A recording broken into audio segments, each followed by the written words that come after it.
Greetings. The night has turned silent, and it is time to leave the outside world behind.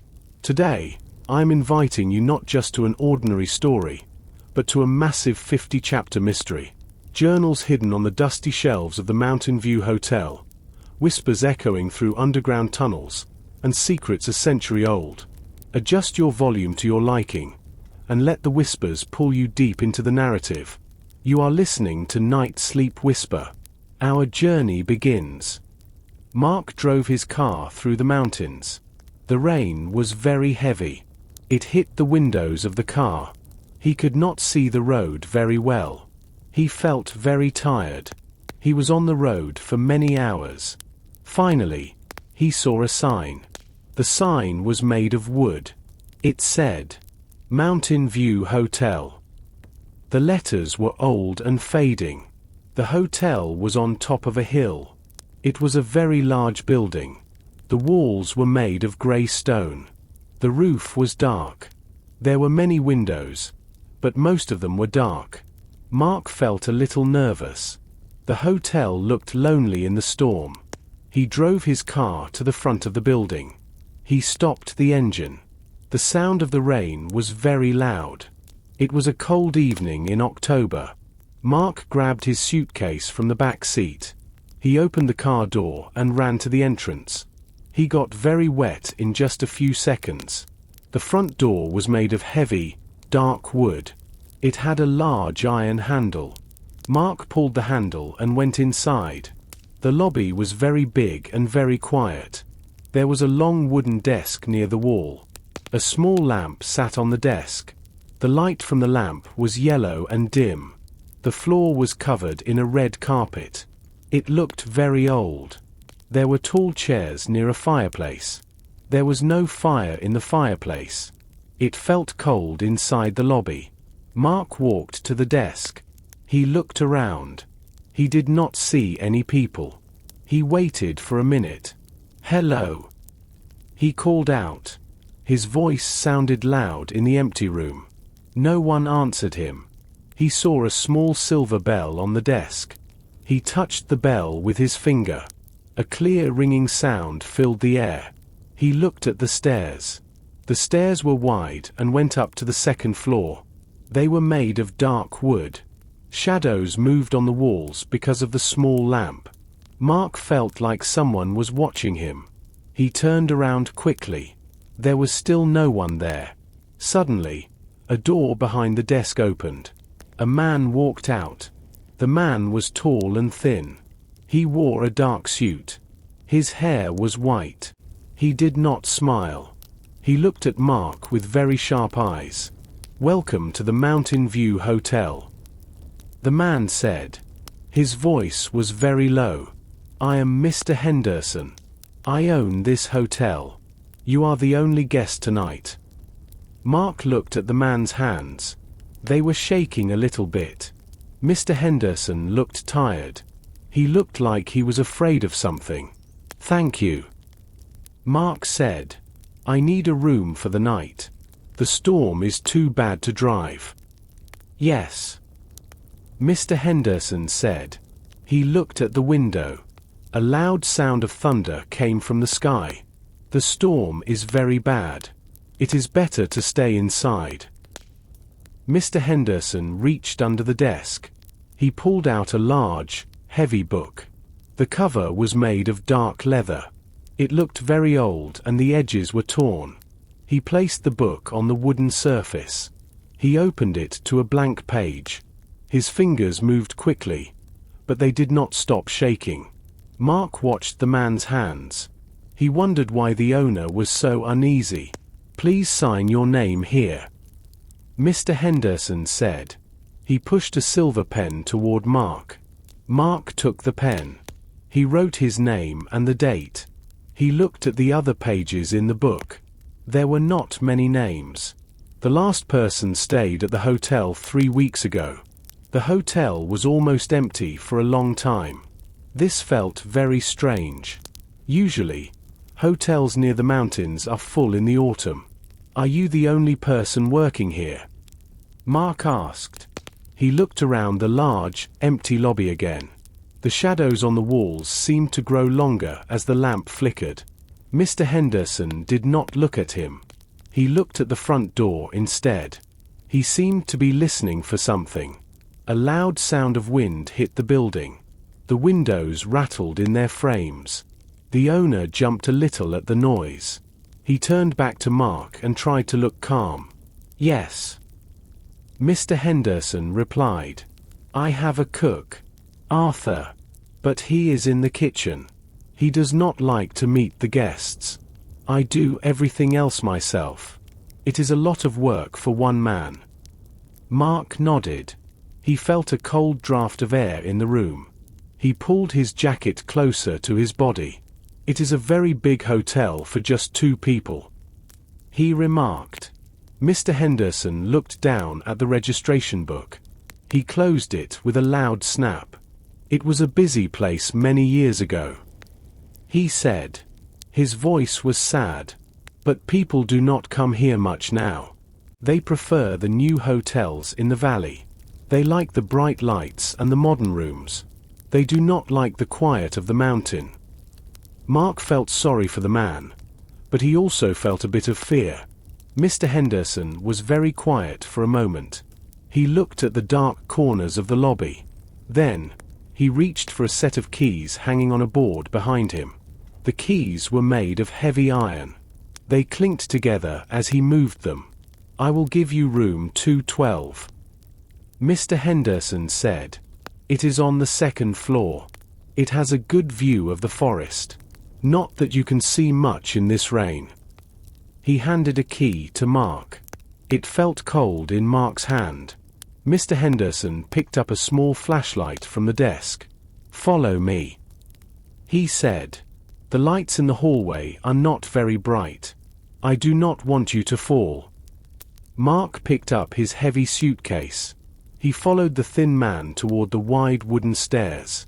Every step they took made a loud cracking sound on the old wood.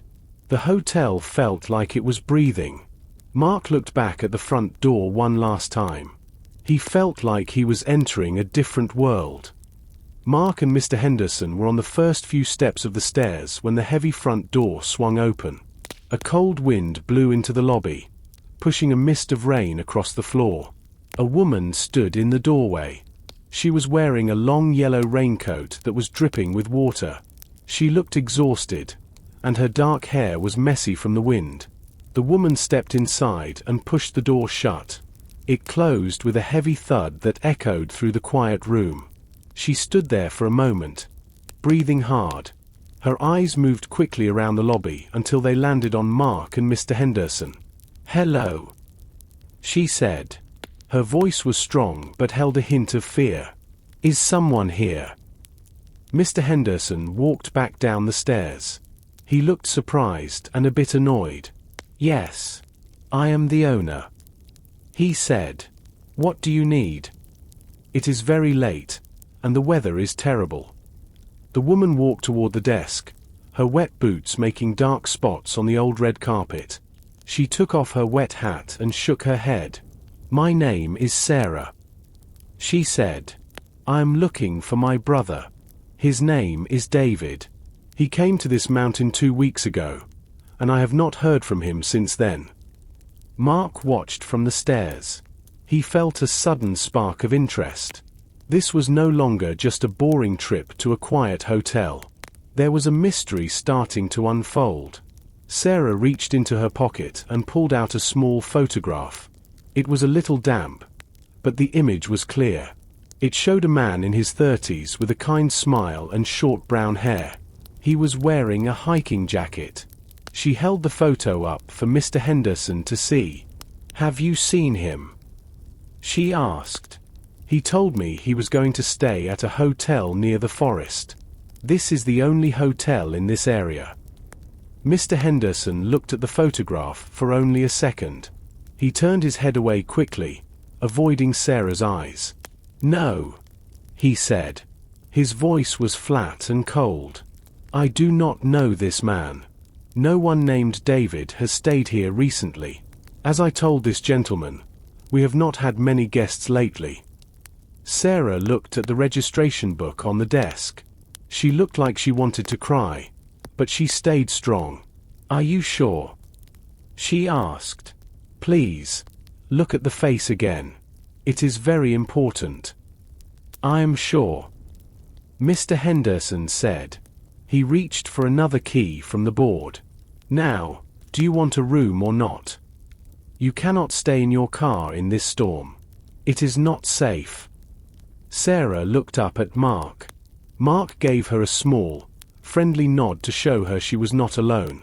She looked back at the owner. "Yes," she said quietly. "I will take a room. I am too tired to drive back down the mountain tonight." Mark thought about the owner's reaction. Mr. Henderson looked even more nervous than before. His face had turned very pale when he saw the photo. Mark was almost certain the owner was lying.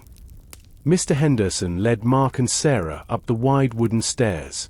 The wood made a loud, groaning noise under their feet. The hallway on the second floor was very long. There were many doors on both sides, but all of them were closed. The air smelled like old paper and dry dust. Mark felt a cold wind coming from the end of the hallway, even though the windows were shut. "Your room is here, Mr. Mark," the owner said. He opened the door to room 212. He handed the iron key to Mark. "And Miss Sarah, you will be in room 214. It is just next door." Mr. Henderson did not wait for them to say thank you. He turned around and walked back toward the stairs. His footsteps were fast. He seemed very happy to leave them alone. Mark entered his room and closed the door. The room was large but very dark. He found a switch on the wall and turned on the light. A small lamp on the ceiling gave a weak, yellow glow. There was a big bed with a heavy green blanket. A tall wardrobe stood in the corner. Near the window, there was a small wooden table and one chair. Mark put his suitcase on the bed. He went to the window and pulled the heavy curtains. Outside, the rain was falling hard against the glass. He could see the dark shapes of the trees moving in the wind. He felt very far away from the rest of the world. He walked across the room to the wardrobe. As he walked, he felt something hard under his foot. He stopped and looked down. The floor was covered by a thick, blue carpet. The carpet was old and a bit dirty. Near the foot of the bed, there was a small bump in the fabric. Mark knelt down on the floor. He pushed the carpet with his hand. The object underneath was small and solid. He reached for the edge of the carpet and pulled it back. It was heavy and difficult to move. Under the carpet, Mark saw something shiny. He reached out and picked it up. It was a key, but it was not like his room key. This key was made of heavy silver. It was very long and had a beautiful, old design on the top. It looked very important. Mark held the key in his hand. It felt very cold. Why was a silver key hidden under the carpet? He thought about Sarah and her missing brother. Did David stay in this room? Maybe David hid the key before he disappeared. Mark looked at the door. He heard a soft sound in the hallway. It sounded like someone was walking very slowly past his room. He stayed very still on the floor. He held the silver key tightly. He realized that this hotel held many secrets, and he was just beginning to find them. Mark heard a soft tap on his door. He stood up quickly and pushed the silver key deep into his pocket. He walked to the door and opened it. Sarah was standing in the dark hallway. She looked very worried. Her eyes were wide, and she was holding a small piece of paper in her hand. "Can I come in?" she asked in a low voice. "I cannot sleep. I feel like someone is walking in the hallway, but when I look, no one is there." Mark nodded and moved aside. "Of course. Please, come inside." Sarah walked into the room and sat on the single wooden chair by the window. The rain continued to hit the glass with a steady rhythm. She looked at the paper in her hand and then at Mark. "I did not tell the truth to Mr. Henderson earlier," she said quietly. I told him I was looking for David, but I did not show him this. I have a letter from my brother. He sent it to me 3 weeks ago. It was the last time I heard his voice or read his words. She handed the letter to Mark. The paper was thin and folded many times. It looked like it was handled with a lot of care. Mark sat on the edge of the bed and opened it. The handwriting was messy, as if the writer was in a great hurry. Mark began to read the words slowly. Dear Sarah. The letter began. I am staying at the Mountain View Hotel. It is a strange and lonely place, but I found something amazing here. I found a golden box.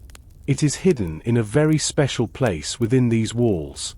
I think it holds a great secret. But Sarah, I am afraid.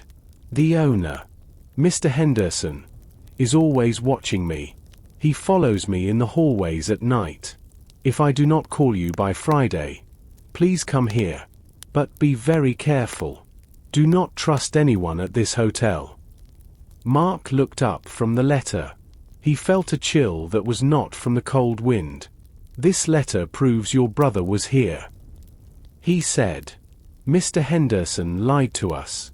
He knows David. Sarah nodded, and a single tear fell down her face. Why did he lie? And what is this golden box? David sounded so scared. Mark remembered the silver key in his pocket. He pulled it out and showed it to Sarah. The silver metal shone brightly under the weak yellow light of the lamp. Sarah gasped when she saw the beautiful, old design. What is that? She asked, leaning forward. I found it under the carpet in this room just a few minutes ago. Mark explained. It is a very old key. Maybe it belongs to the golden box David mentioned in his letter. Sarah touched the cold metal of the key. We have to find that box. Mark. It is the only way to find out what happened to my brother. The room became very quiet. They both knew they were in a dangerous situation. Mr. Henderson was lying, and a man was missing. They had to be silent and careful. Mark and Sarah sat in silence for a moment. They looked at the silver key. The rain was getting much louder now. It sounded like small stones hitting the glass. The wind blew hard against the hotel walls. The old building felt like it was moving. It was a very powerful storm. I am afraid of this place, Sarah said. She looked at the dark window. David was right in his letter. We should not trust anyone here. Mr. Henderson is hiding something. Mark stood up and walked to the window. He tried to see the road, but everything was black. The forest was hidden by the heavy rain. Suddenly, a bright flash of light lit up the sky. A second later, a very loud sound of thunder shook the floor. The walls of the room trembled. Mark felt the vibration in his feet. The storm is right above us, Mark said. He turned back to Sarah. Her face was very pale in the weak yellow light of the lamp. Just then, the light on the ceiling flickered. It went dim, then bright, then dim again. Mark looked up at the lamp. He heard a strange buzzing sound from the wires in the wall. Then, there was a small popping noise. The room went completely black. The light was gone. Mark! Sarah called out. Her voice was full of fear. Mark, where are you? I can't see anything. I am here, Mark said. He reached into his jacket pocket. He remembered that he had a small flashlight for his car. He found it and turned it on. A thin beam of white light cut through the darkness. He pointed it towards Sarah. She was standing near the chair, holding her hands together tightly. The power is gone, Mark whispered. The whole hotel is dark now. We are truly alone. They walked to the door and opened it a little bit. The hallway was a long, black tunnel. There were no emergency lights on the walls. There was no sound except for the heavy rain and the crying wind. The hotel felt cold and dead. "We should stay together," Sarah said. "I do not want to go back to my room alone in the dark." Mark nodded. The beam of his flashlight moved across the hallway. He saw the shadows of the doors. They looked like tall, thin giants on the walls. He felt a cold breeze coming from the stairs. Suddenly, he stopped. He heard a slow sound of feet on the wooden steps. It was not a fast walk. It was a slow, heavy step. Someone was coming up to the second floor. Mark turned off his flashlight quickly. He did not want anyone to see them. They stood in the deep dark, listening to the footsteps coming closer and closer. His heart was beating very fast. "Is that Mr. Henderson?" Sarah whispered into his ear. Mark did not know. He held the silver key in his hand. They waited in the shadows of the doorway, watching the top of the stairs.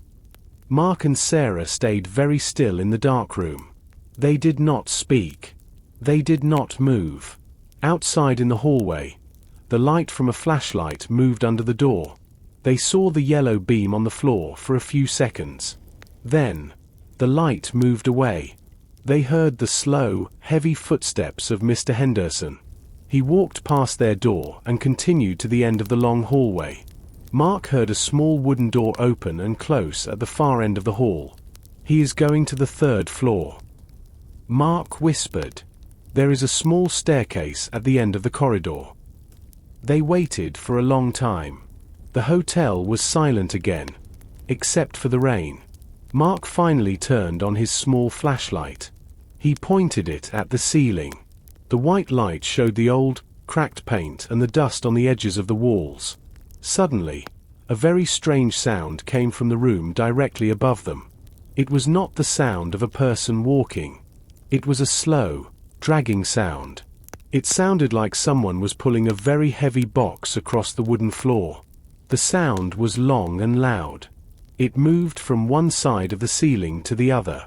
Sarah grabbed Mark's arm. Her hand was very cold. "What is that?" she asked. Her voice was just a tiny whisper. "It sounds so heavy." Mark listened closely. The dragging sound stopped for a moment. Then, there was a loud weight that hit the floor. The ceiling shook, and a small cloud of dust fell from the old lamp. The sound of the heavy object hitting the wood was solid and deep. It echoed through the quiet room. "It sounds like furniture," Mark said. "Or maybe a large trunk. Someone is moving something very big in the room upstairs." The dragging sound started again. This time, it was faster. It sounded like metal sliding against the old wood. Mark looked at the silver key in his hand. He wondered if the key belonged to whatever was moving above them. "Is it David?" Sarah asked. Her eyes were full of hope and fear. "Is my brother up there? Maybe he is trying to make a noise so we can hear him." Mark shook his head slowly. "I don't know, Sarah.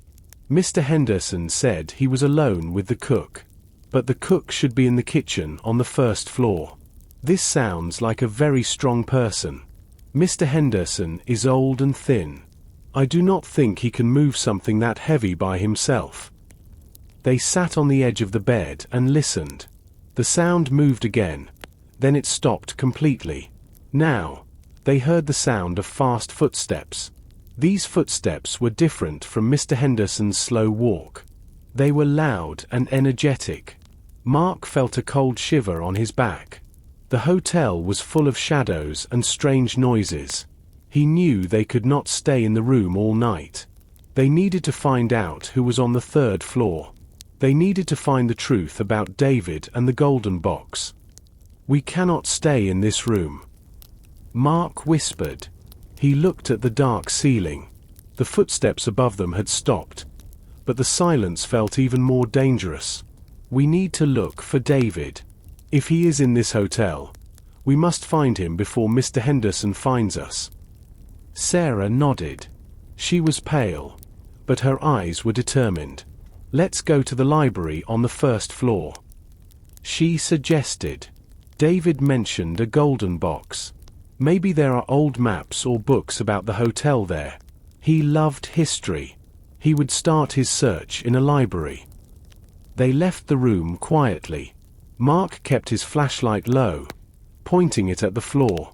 They walked down the long hallway. The wooden floor felt cold under their feet. They reached the stairs and went down to the lobby. The lobby was still empty. The small lamp on the desk was still off. The air felt heavy and damp. They found the library at the end of a narrow corridor. Mark pushed the heavy doors open. The room was huge. The walls were covered with thousands of old books. The smell of old paper and leather was very strong. Mark moved the light of his flashlight across the shelves. The books were covered in thick grey dust. Look at this, Sarah said. She walked toward the far wall. In the center of the wall, there was a very large painting in a heavy gold frame. It was a picture of the mountain many years ago. In the painting, the sun was shining, and the hotel looked new and beautiful. There were many people on the grass. It looked like a happy place. Mark stood next to Sarah. He moved his light over the painting. He noticed something strange. The gold frame was not touching the wall on the left side.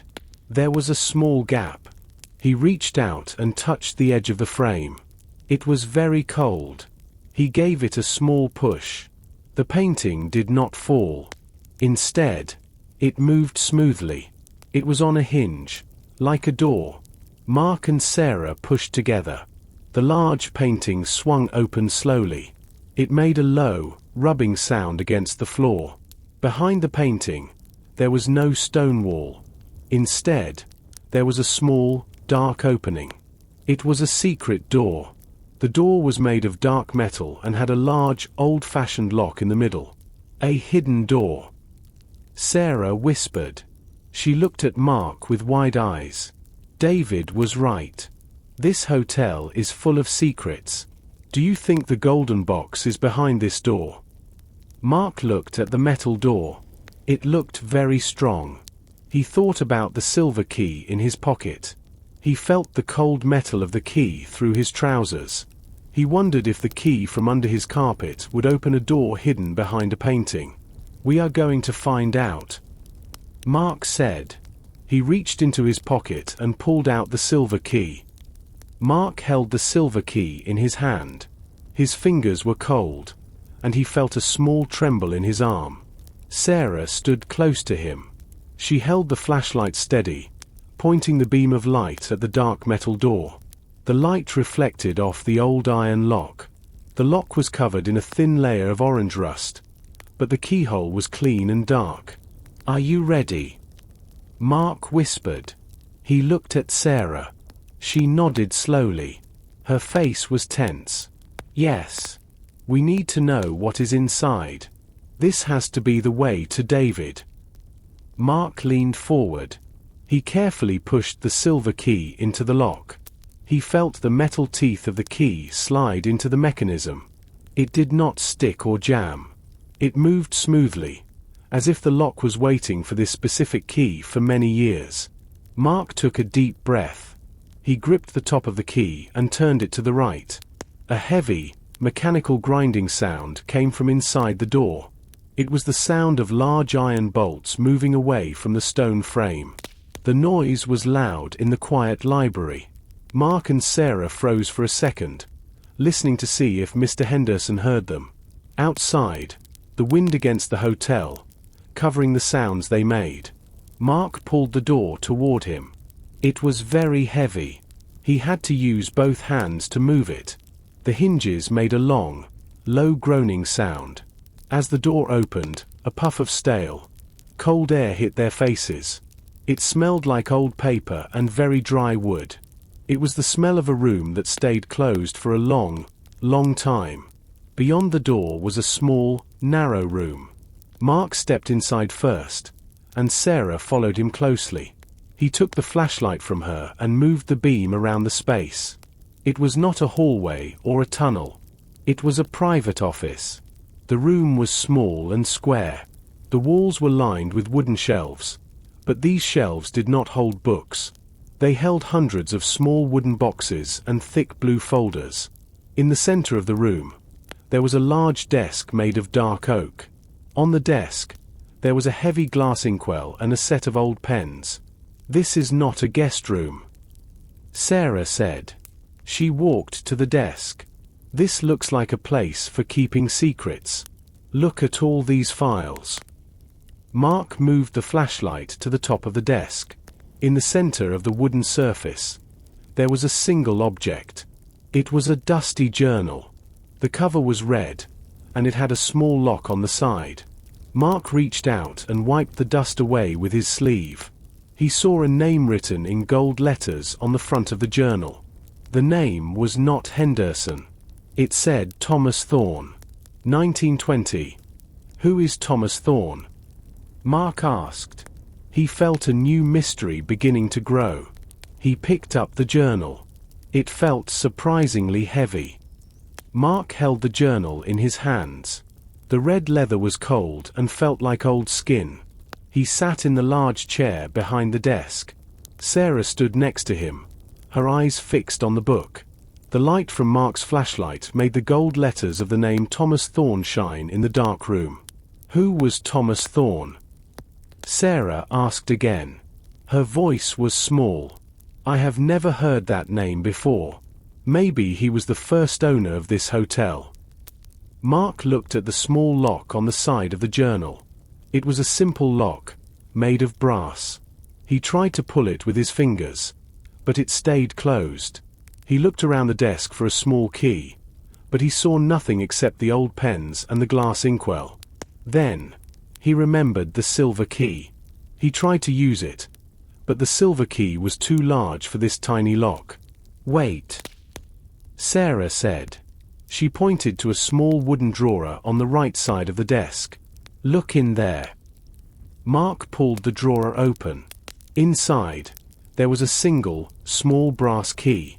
It was attached to a piece of dirty string. Mark picked it up and put it into the journal's lock. He turned it slowly. The lock opened. Mark opened the first page of the journal. The paper was yellow and very thin. The writing was in black ink, and the letters were tall and elegant. January 12th, 1920. Mark read aloud. "Today, we finished the construction of the lower levels. No one knows they are here. The guests sleep in their warm beds, and they do not know what is beneath their feet. I have hidden the box where the light never reaches. Only those with the silver key can find the path." Sarah gasped. "The silver key. He is talking about the key you found, Mark. And the golden box." Mark turned the pages quickly. He saw drawings of the hotel. There were maps of the first and second floors, but there was also a third map. It showed a network of lines and rooms that did not exist on the main floors of the hotel.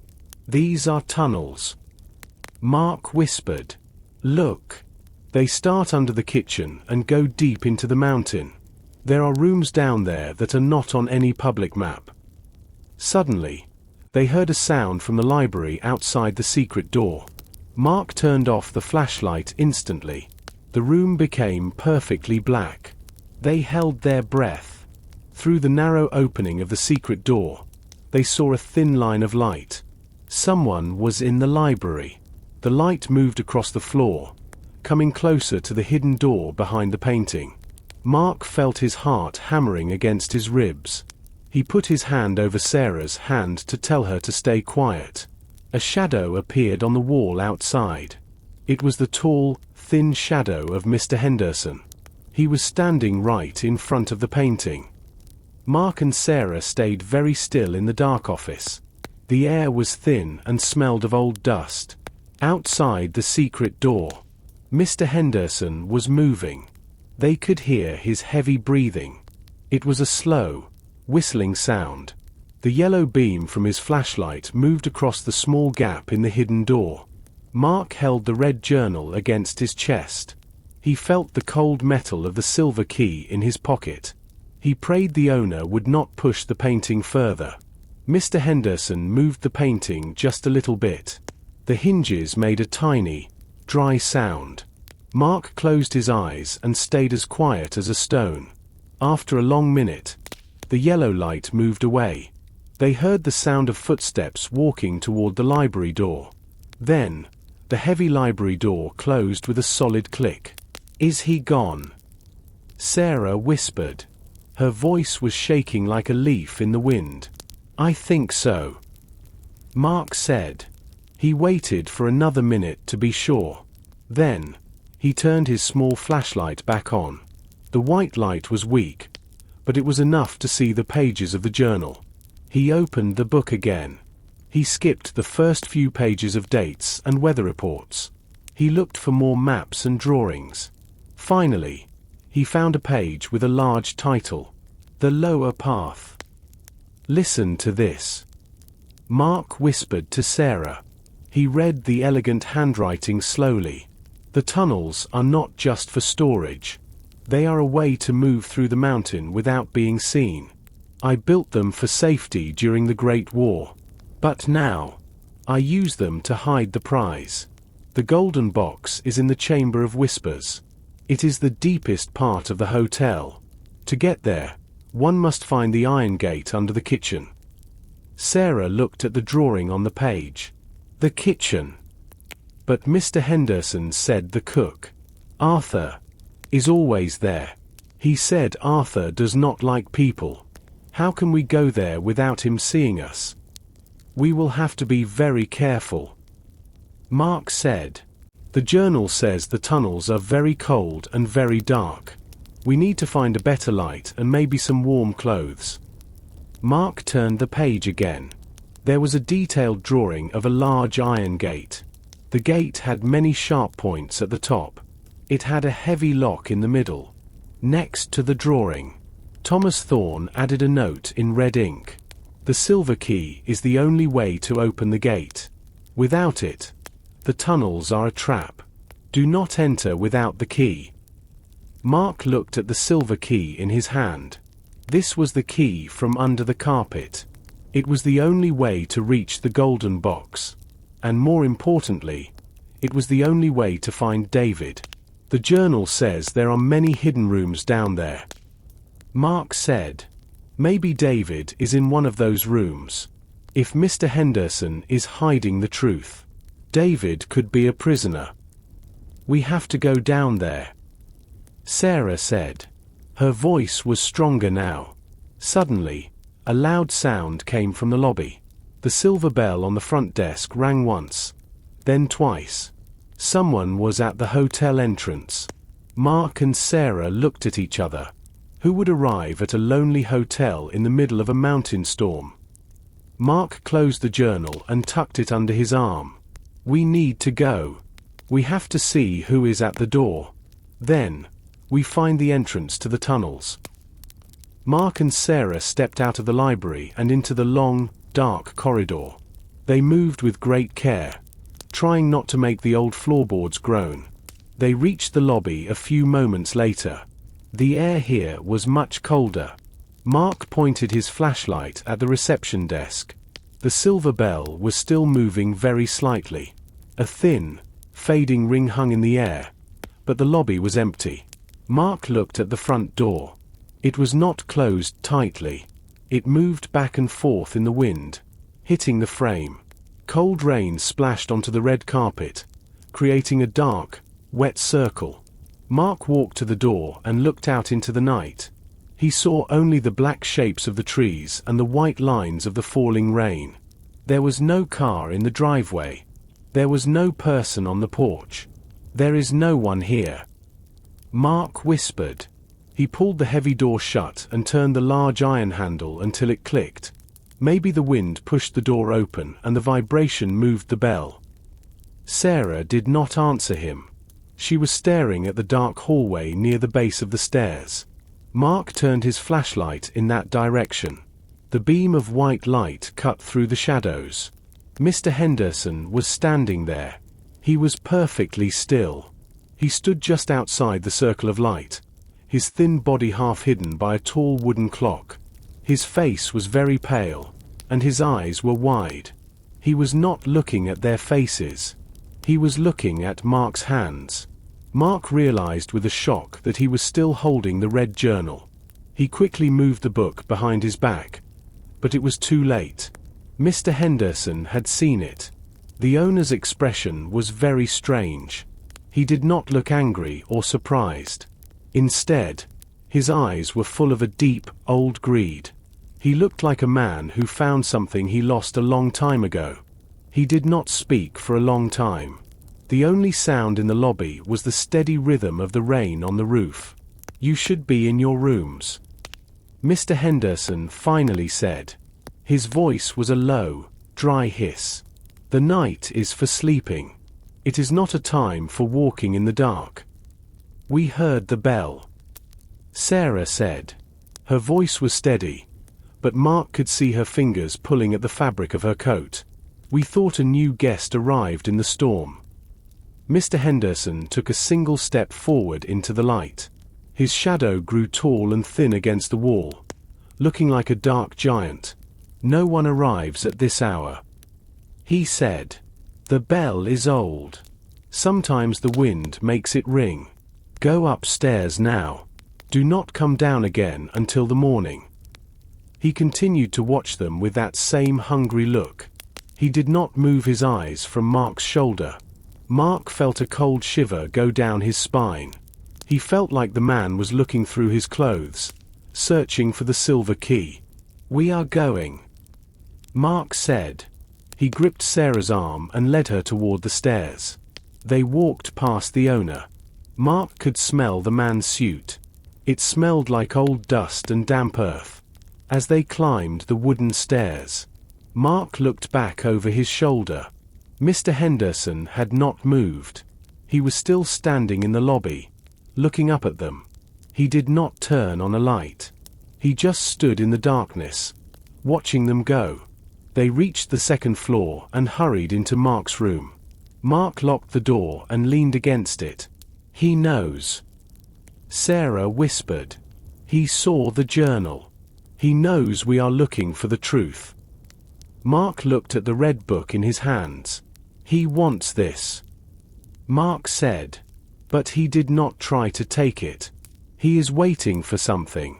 We have to find those tunnels before he decides to stop us." Mark stood by the window of room 212. He was still holding the red journal tightly against his chest. His hands felt a little sweaty.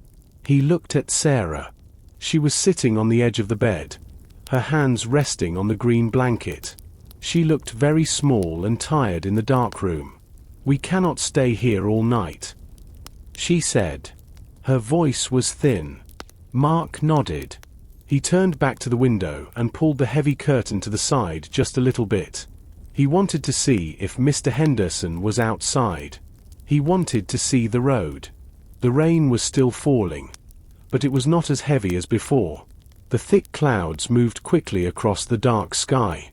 Sometimes, a tiny bit of moonlight came through the clouds.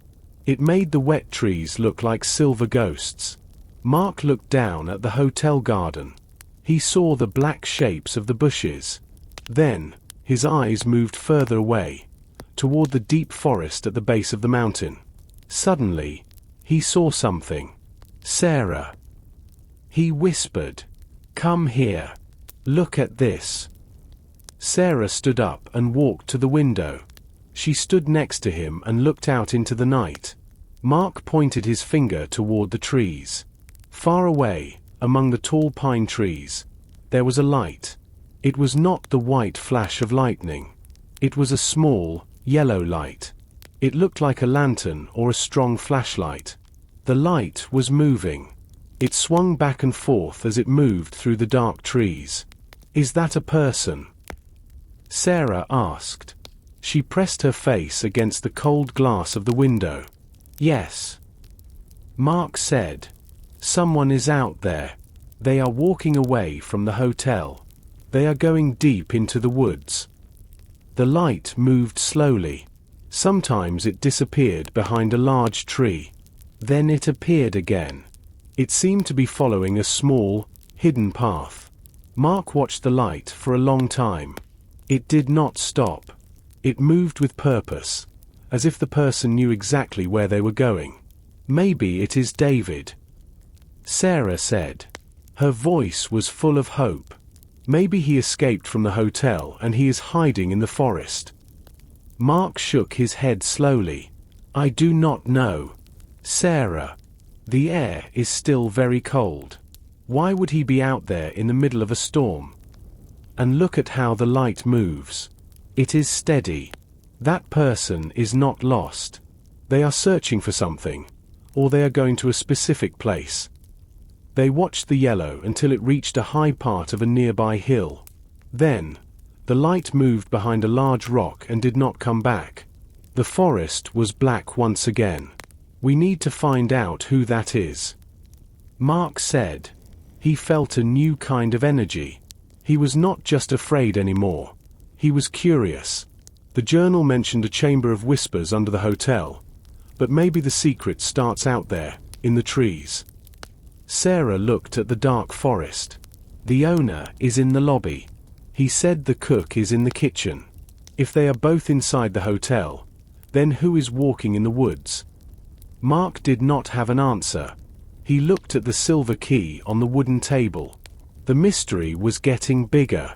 There was a secret in the journal, a nervous owner in the lobby, and a mysterious light in the dark forest. "We have to be ready," Mark said. "We are going to find that path." Mark and Sarah knew they could not stay in the room.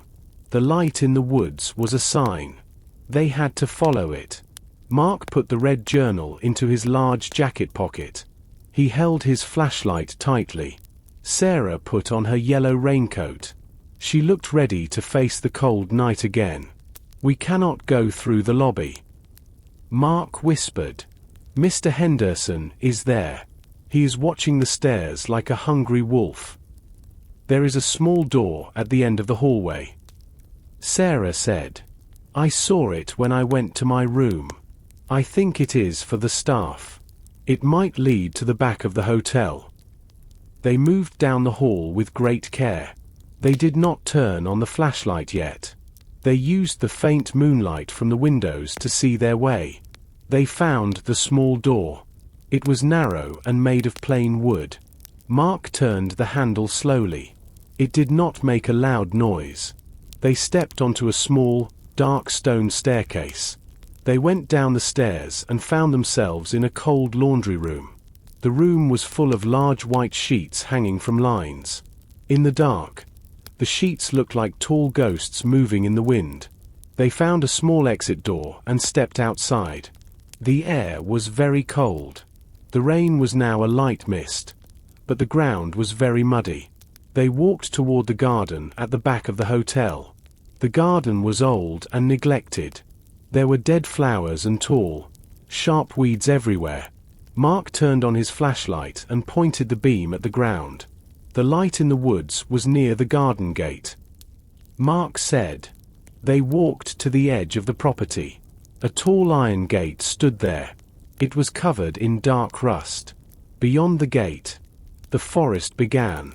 The trees were thick and black. Mark moved the light across the muddy ground near the gate. He saw deep footprints in the soft earth. Some of the footprints were large, and others were smaller. Suddenly, Sarah gasped. She knelt down in the wet mud. She did not care about her clothes. She reached for something near a large stone at the base of the gate. "Mark, look!" she cried. Her voice was full of emotion. She held up a small, shiny object. Mark moved his flashlight so she could see it better. It was a man's watch with a silver band. The glass on the front was cracked in many places. Sarah turned the watch over. On the back, there was a short message. "To David, with love. It is his." Sarah whispered. She held the watch against her heart. Her hands were shaking. "This is David's watch. He was here. He was right here at this gate." Mark looked at the watch. The hands were not moving. They were stopped at 11:15. He looked at the gate and then at the dark forest. "The watch is broken," Mark said. "It looks like it fell during a struggle. Someone was here with him. Sarah. And they went into those woods." Sarah looked at the dark trees. She was not afraid anymore. She was angry. "We are going to find him, Mark. We are not going back to the hotel until we do." Mark pushed the heavy iron gate. It was very stiff and hard to move. It made a long, high-pitched noise that seemed to echo through the quiet trees. He stepped through the opening and onto the muddy ground of the forest. Sarah followed him closely. She was still holding David's broken silver watch in her hand. Her face was set in a look of deep focus. The forest was very different from the hotel garden. The trees here were huge and very old. Their branches grew close together, blocking the sky. Even though the moon was up, the ground was almost perfectly black. Mark kept his flashlight pointed at the narrow path in front of them. The white light showed wet leaves, thick roots, and grey stones. "Stay close to me, Sarah," Mark said. "The path is very slippery because of the rain." The air was thick with the smell of wet pine and damp earth. Every time they took a step, they heard the sound of wet leaves moving under their boots.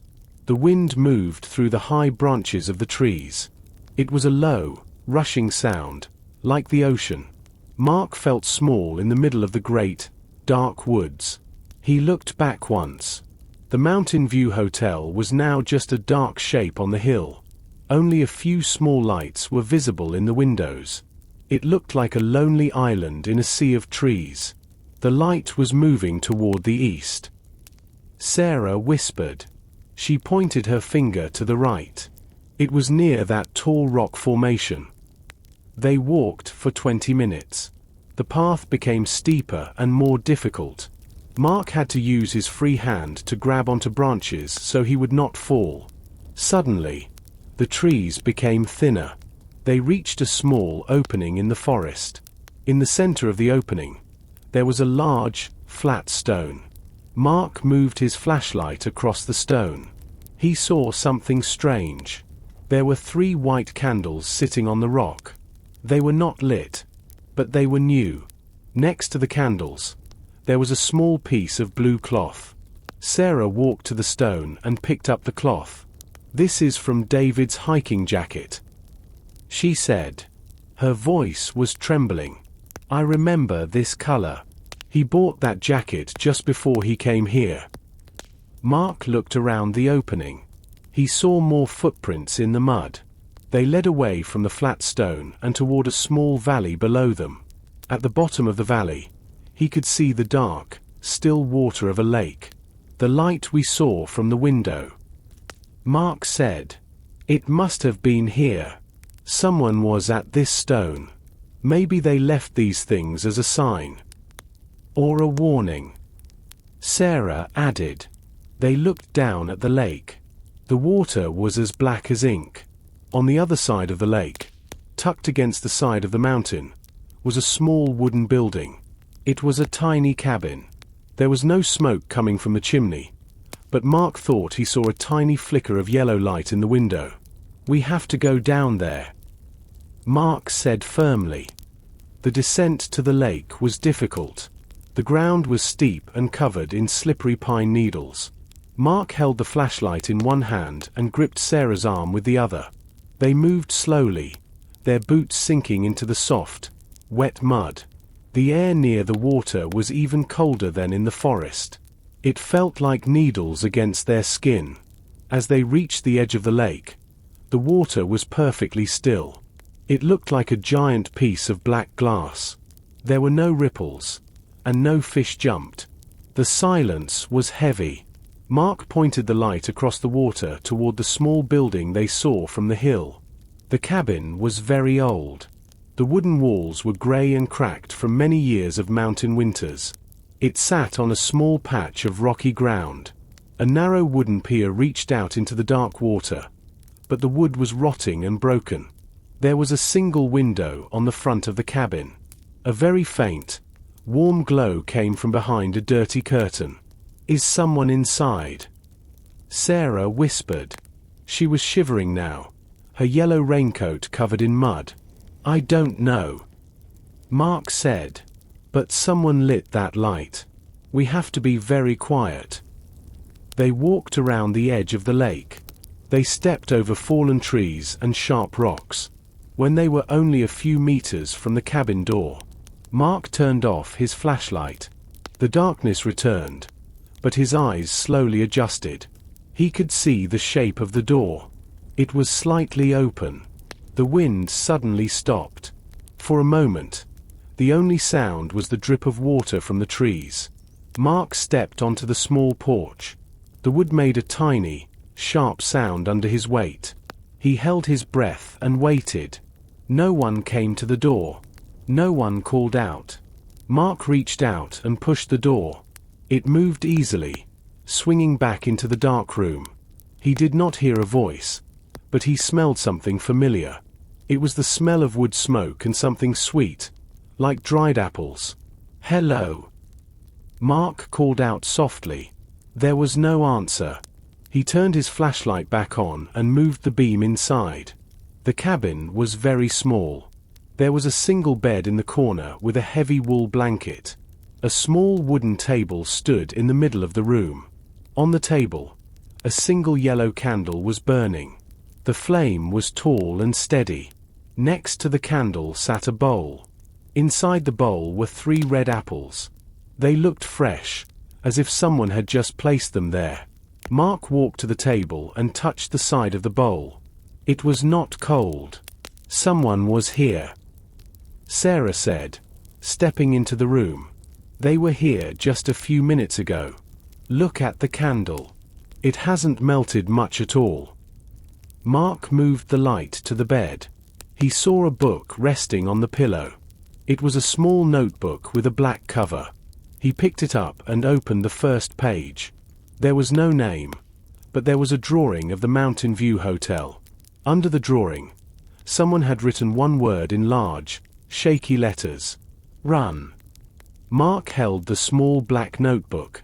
The word "run" looked like a scream on the paper. He showed it to Sarah. She looked at the book and then at the small window of the cabin. Her face was full of worry. The yellow candle on the table flickered in a small draft of air. The light moved across the wooden walls. "This is David's writing," Sarah whispered. She touched the page with her finger. "He was here. He was trying to tell us something. But why did he write 'run'?" Mark did not answer. He looked at the table again. Behind the bowl of red apples, there was a small white plate.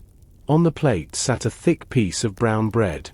Mark reached out and touched it. He jumped back a little bit. "It is still warm," Mark said. His voice was low and serious. "Sarah, this bread was baked very recently. Someone was eating here just a few minutes before we arrived." The cabin felt very small now. Mark moved his flashlight around the room. In the corner, there was a small iron stove. A tiny bit of orange light came from the bottom of the stove. There was a fire inside. It was dying, but it was still giving off heat. This was why the cabin felt so different from the freezing forest. "Look at this," Sarah said. She was standing near a small shelf on the wall. She picked up a heavy wool scarf. It was dark blue. She held it close to her face and closed her eyes. "This smells like David's aftershave. It is definitely him. Mark. He is alive. He is staying in this cabin." Mark felt a mix of hope and fear. If David was here, why was he hiding? And why did he leave so quickly? Mark walked to the bed. He looked under the pillow. There was nothing else there. He looked at the floor. The floor was made of wide wooden boards. Near the stove, one of the boards was a different color. It was much darker than the others. Mark knelt down. He used his fingers to pull at the edge of the board. It was not nailed down. He lifted the wood. Under the floor, there was a small hole in the earth. Inside the hole was a metal tin. Mark pulled the tin out and opened it. Inside, there was a black and white photograph. It showed a young man and a young woman standing in front of the Mountain View Hotel. They were smiling. The man was wearing a cook's apron.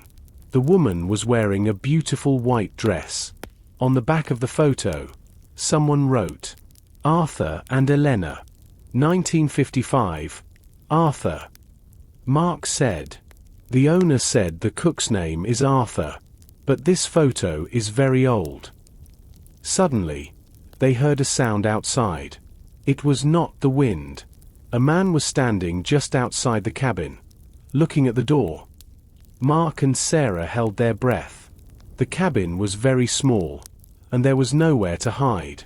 Mark moved Sarah behind the heavy wooden table. He stood near the door, holding the small black notebook in one hand. The shadow outside did not move for a long time. The man was just a dark shape against the grey mist of the lake. The man leaned toward the window. Mark could see the outline of a long, dark coat and a wide hat. The man put his face close to the glass. He was trying to see inside the dark cabin. The light from the dying fire in the stove made a tiny orange glow on the man's cheek. He looked very old, with a long beard and deep lines around his eyes. Suddenly, the man saw the small yellow candle on the table. He realized that someone was inside his home. He did not call out. He did not knock on the door. Instead, he jumped back from the window as if he was burned. "Wait!" Mark shouted. He did not want the man to leave. He thought the man might be David, or the mysterious Arthur from the photograph. Mark pushed the cabin door open. The wood made a sharp, dry sound as it hit the wall. He ran onto the small porch and turned on his flashlight. The bright white beam cut through the darkness and hit the man's back. The man was very fast. He was already several meters away from the cabin. He was running toward the thick trees of the forest. His long coat moved behind him like the wings of a large bird. He did not look back. He moved with great energy, jumping over rocks and fallen trees. "Stop! We want to help!" Sarah cried. She ran out of the cabin and stood next to Mark. The man reached the edge of the forest. He turned his head for just 1 second. The flashlight hit his face. He looked terrified. His eyes were wide and white in the dark. Then, he disappeared into the shadows of the tall pine trees. Mark started to run after him, but the ground was too slippery. He stopped at the edge of the woods. He listened carefully. He heard the sound of feet hitting the wet earth and branches moving. Then, the sounds became quieter and quieter. Soon, there was only the sound of the wind. "He is gone," Mark said. He was breathing hard. The cold air hurt his chest. "Was that David?" Sarah asked. She was crying now. "I don't think so," Mark replied. "That man looked much older than the man in your photograph. He looked like the man in the old picture from 1955. I think that was Arthur, the cook." Sarah looked at the dark forest. "If that was Arthur, then where is my brother? Why was David's watch at the gate and his notebook in Arthur's cabin?" Mark looked down at the mud. He saw the man's footprints. They were deep and pointed back toward the Mountain View Hotel. "We need to go back," Mark said. "The secrets are not just in the woods. They are inside that building. And I think we left something important behind." Mark and Sarah ran back through the forest. The mud was thick, and their boots felt heavy. They did not stop to rest. They climbed the hill and passed the rusted iron gate. The Mountain View Hotel stood before them. It looked like a giant, dark bird sitting on the mountain. Only a few lights were on inside. They entered the hotel through the small laundry door again. The room was quiet. The white sheets still hung from the lines. They moved quickly to the stairs. Mark kept his flashlight off. They used the shadows to hide. They reached the second floor and walked to room 212. Mark pulled his room key from his pocket. He put it into the lock and turned it. The door opened. Mark stepped inside and stopped. He turned on his flashlight. "Oh no!" Sarah whispered behind him. The room was a mess. It looked like a storm had passed through it. The mattress was pulled off the bed and lay on the floor. The wooden chair was knocked over. The heavy curtains were torn. Mark's suitcase was open, and all his clothes were scattered across the red carpet. Someone was searching for something. Mark said. He walked into the middle of the room. He looked at the floorboards. He went to the spot where he had found the silver key. The carpet was pulled back even further. The wood underneath was scratched. Someone had looked under the carpet, just like Mark did earlier that evening. They were looking for the key. Sarah said. She was standing near the door, looking into the dark hallway. "Do you think it was Mr. Henderson?" Mark nodded. He saw the journal in the lobby. He knew we were finding things. He must have come here while we were at the lake. Mark reached into his deep jacket pocket. He felt the cold metal of the silver key and the rough cover of the red journal. He felt a wave of relief. "I still have them," he whispered. They didn't find the most important things. But then, Mark looked at the small wooden table. His car keys were gone. His phone was gone, too. He ran to the window and looked down at the driveway. In the dim light of the moon, he could see his car. It looked normal, but he knew he could not start it without his keys. "We are stuck here," Mark said. He sat down on the edge of the messy bed. "He took my keys. He doesn't want us to leave." Sarah walked to the wall and picked up the hotel phone. She put it to her ear. She waited for a few seconds and then put it back down. Her face was very pale. "The line is dead," she said. "The phone doesn't work. We cannot call for help." Mark looked at the door. He felt like the walls of the hotel were closing in on them. They were in a trap. The storm was outside, and a man was watching them from the shadows inside. Mark stood up and walked to the door. He turned the heavy brass lock. He felt a little safer with the door closed, but he knew a simple lock could not stop everything. The hotel felt alive around them. He could hear the wood creaking in the wind. The rain started to hit the window again, louder than before. "He took everything," Sarah said. She was looking at the empty space on the table where Mark's phone and keys used to be. "He wants us to stay here. He doesn't want us to tell anyone about David or the silver key." Mark looked at the mess in the room. His clothes were everywhere. His suitcase was broken. He saw his black coat on the floor. He picked it up and shook it. A small piece of white paper fell out of the pocket. Mark didn't remember putting a paper there. He knelt down and picked it up. It was a note. The handwriting was different from the journal. It was written in large, simple letters with a thick blue pen. "Stay in your rooms. Do not go to the kitchen. The storm will end soon." Mark showed the note to Sarah. "Do you think Mr. Henderson wrote this?" Sarah shook her head. "No." The owner's handwriting in the registration book was very small and thin. "This is big and heavy. This looks like the writing of a strong person."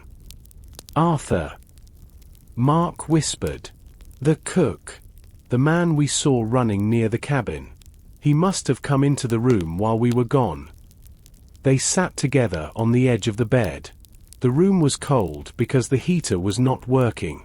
They pulled the heavy green blanket around their shoulders. They did not talk for a long time.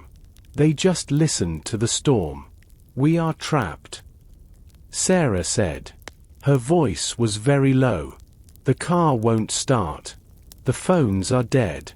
The road is probably covered in mud and rocks by now. No one can get up the mountain, and we cannot get down. Mark felt a heavy weight in his chest. He looked at the red journal and the silver key. They were the only things they had left. He thought about the maps in the journal. He thought about the Chamber of Whispers and the hidden tunnels. We are not trapped if we move, Mark said. He looked at Sarah. Mr. Henderson thinks we are scared. He thinks we will stay here and wait for the morning. But we know where the tunnels are. We know the entrance is behind the kitchen stove. But the note said not to go to the kitchen. Sarah reminded him. She looked at the blue ink on the paper. It was a warning. Or a trick. Mark replied. If the secret is in the tunnels, they don't want us near the entrance. We have the silver key. Sarah, it is the only thing they really want. As long as we have it, we have the power. Mark looked at his watch. It was 2 o'clock in the morning. The darkest part of the night was here. He knew they had to make a choice. They could sit in the dark and wait, or they could go down into the heart of the hotel. Mark and Sarah sat in the center of the messy room. The wind outside continued to howl, sounding like a wild animal. The only light came from Mark's small flashlight. He set it on the floor, pointing the beam at the ceiling. It created a soft, white circle above them. The room felt a little warmer with both of them sitting close together under the heavy green blanket. Tell me about David, Mark said softly. He wanted to keep Sarah talking so she wouldn't feel the cold or the fear. What was he like before he came to this mountain? Sarah looked at the broken silver watch in her palm. A small smile appeared on her face. David is a history teacher. He loves old stories and forgotten places. He spent his whole life looking for things that people lost. He is very kind, but he is also very stubborn. If he finds a mystery, he cannot stop until he solves it. He sounds like a good man. Mark replied. And you? Why did you come alone? I am a nurse. Sarah said. I spend my days helping people. When David didn't call me, I knew something was wrong. My heart told me he was in trouble. I didn't want to wait for the police. They said he was probably just hiking and lost his way. But I knew better. Mark looked at his own hands. I'm just an architect. I build houses. I like things that are solid and make sense. This hotel, it does not make sense. It is like a puzzle with missing pieces. Sarah looked at him. Her eyes were bright in the dim light. Why did you come here, Mark? You said you were just passing through. Mark hesitated. He thought about the silver key in his pocket.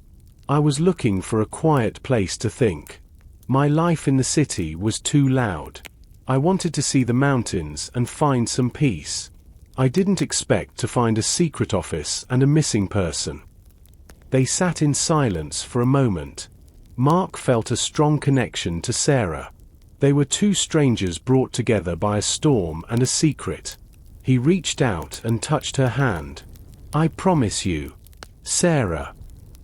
Mark said firmly. We are going to find David. I will not leave this hotel without him. We have the key, and we have the map. We are stronger than Mr. Henderson thinks. Sarah squeezed his hand. Thank you, Mark. I believe you. The promise felt heavy in the quiet room. Mark knew that the next few hours would be the most dangerous of their lives. They were no longer just guests. They were investigators. They stood up together and prepared to leave the room. Mark picked up the red journal and tucked it into his belt. He took a deep breath. It was time to find the kitchen. Mark and Sarah moved the heavy mattress back onto the bed frame. They needed a flat surface to look at the red journal. Mark opened the book to the middle pages. The paper felt like dry leaves under his fingers. He moved the flashlight beam slowly over the elegant, flowing handwriting of Thomas Thorne. "Here," Mark whispered. He pointed to a drawing that looked like a spiderweb of lines. "This is the map of the lower levels. It is much bigger than the hotel above it." Sarah leaned in close. Her shoulder touched Mark's as they both stared at the ink drawings.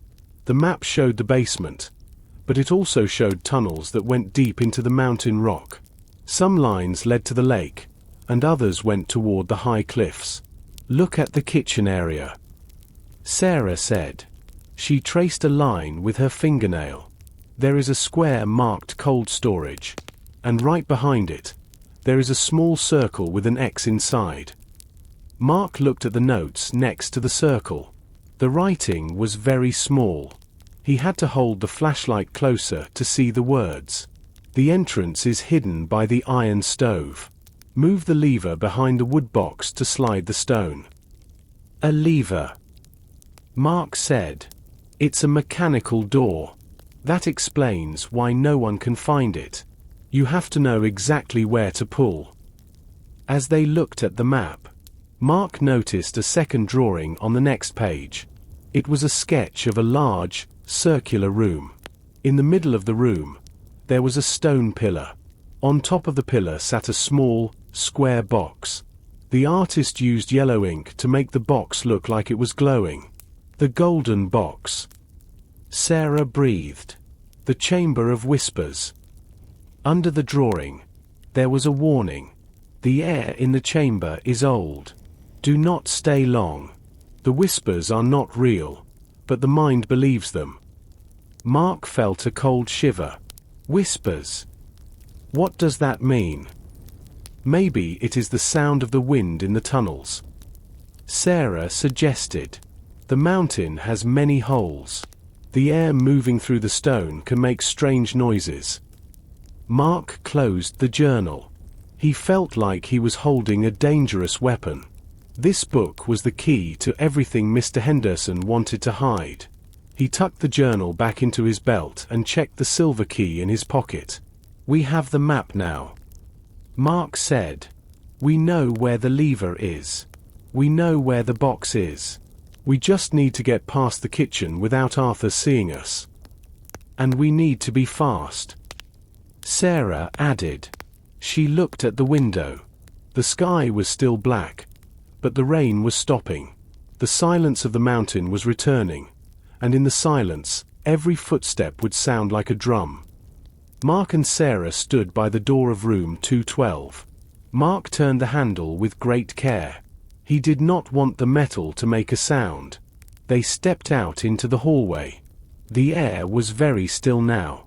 The storm was moving away, but the hotel felt more dangerous in the silence. They walked to the edge of the wooden balcony. From there, they could look down into the main lobby. Mark turned off his flashlight. He did not want any light to give away their position. Below them, the lobby was a sea of shadows. Then, a small yellow light appeared near the reception desk. It was a candle in a glass holder. Mr. Henderson was holding it. His face looked like a pale mask in the flickering light. He was not alone. Mark saw the tall, broad shape of another man. It was Arthur, the cook. He was wearing his dark coat, and his boots were covered in fresh mud from the woods. He looked tired and angry. "They are still in the room," Mr. Henderson whispered. His voice was thin but clear in the quiet building. "I checked the door. It is locked from the inside. They know too much." "Henderson," Arthur replied. His voice was deep and rough. "They went to the cabin. I saw them. They found the watch." Mr. Henderson reached for the large board behind the desk. This board held the keys for every room in the hotel. He began to pull the keys off the hooks. He moved quickly, his hands shaking with nervous energy. He put all the keys into a heavy leather bag. "The girl is looking for her brother," Henderson said. "She will not stop." And the man, he found the journal. "I saw it in his hand." Mark felt a cold sweat on his forehead. He gripped the wooden railing of the balcony. He watched as Mr. Henderson walked to the front door of the hotel. The owner took a very large iron key from his pocket. He pushed it into the lock and turned it. A heavy, metallic sound echoed through the lobby as the bolt moved into place. Mr. Henderson did not stop there. He went to the side doors and the back entrance. He locked every single one. Then, he returned to the desk and took the leather bag of keys. He looked at Arthur. "Now they cannot leave," Henderson said. "They are trapped. We will wait for the morning. Then we will take the silver key from them. Without that key, the gold stays where it is." Arthur nodded slowly. "I will stay in the kitchen. If they try to come down the back stairs, I will be ready." The two men moved away from the desk. Arthur walked toward the back of the hotel, and Mr. Henderson went into his small office behind the reception area. The lobby returned to total darkness. Mark looked at Sarah. Her eyes were wide with fear. They were truly prisoners now. Every exit was locked, and the owner had every key. "He has the keys," Sarah whispered. "We are locked in." "He has the room keys," Mark whispered back. "But he doesn't have the silver key. And he doesn't know we are already out of our room. We have to get to the kitchen before Arthur gets comfortable." Mark and Sarah moved like shadows. They did not go back to the second floor. Instead, they used the narrow stone staircase at the back of the hotel. This was the same path they used to go to the laundry room earlier.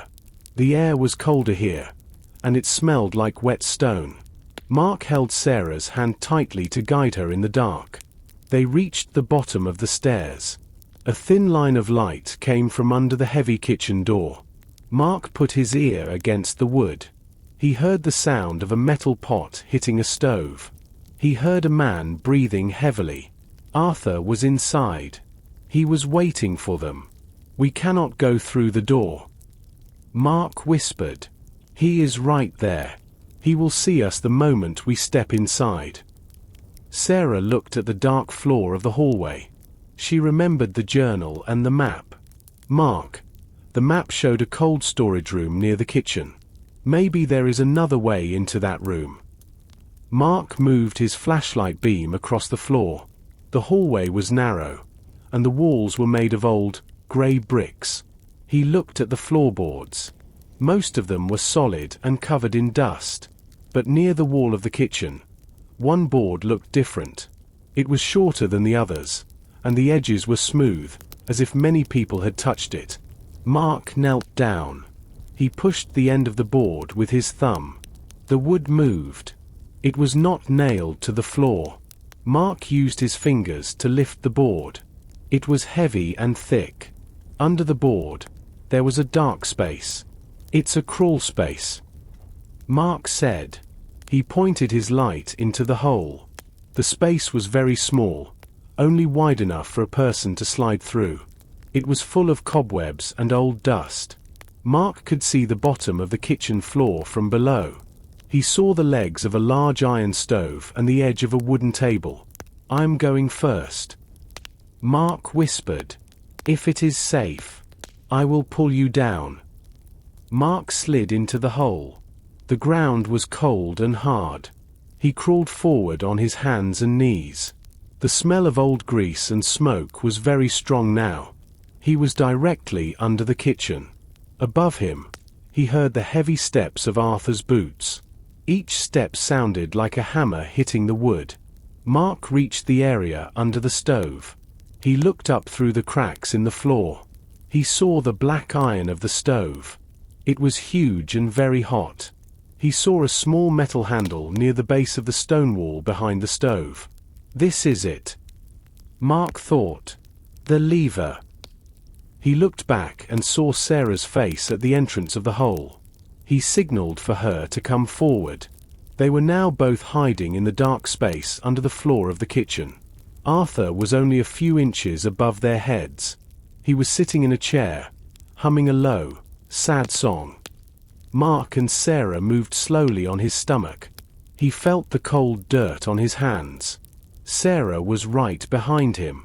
She moved quietly. Above them, they heard the heavy sound of Arthur's boots on the kitchen floor. Each step made a loud noise in the small space. Mark held his breath every time the floorboards moved.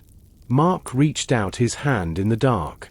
He felt something hard near the stone wall. It was not a rock. It felt like metal. He moved his flashlight a little bit to see. The light was very dim, but he saw a small, rusted metal box. It was tucked away in a corner, hidden under a pile of old rags. He pulled the box toward him. It was heavy for its size. The metal was cold and felt rough. He looked back at Sarah and showed her the box. She nodded, her eyes wide in the dark. They could not open it there because the sound might alert Arthur. Mark tucked the box under his arm and crawled back toward the opening where they entered. They climbed out of the crawl space and back into the quiet hallway. They moved away from the kitchen door and went into the dark laundry room. Mark put the box on a wooden table. He used a small tool from his pocket to push the lock. The lock was old and weak.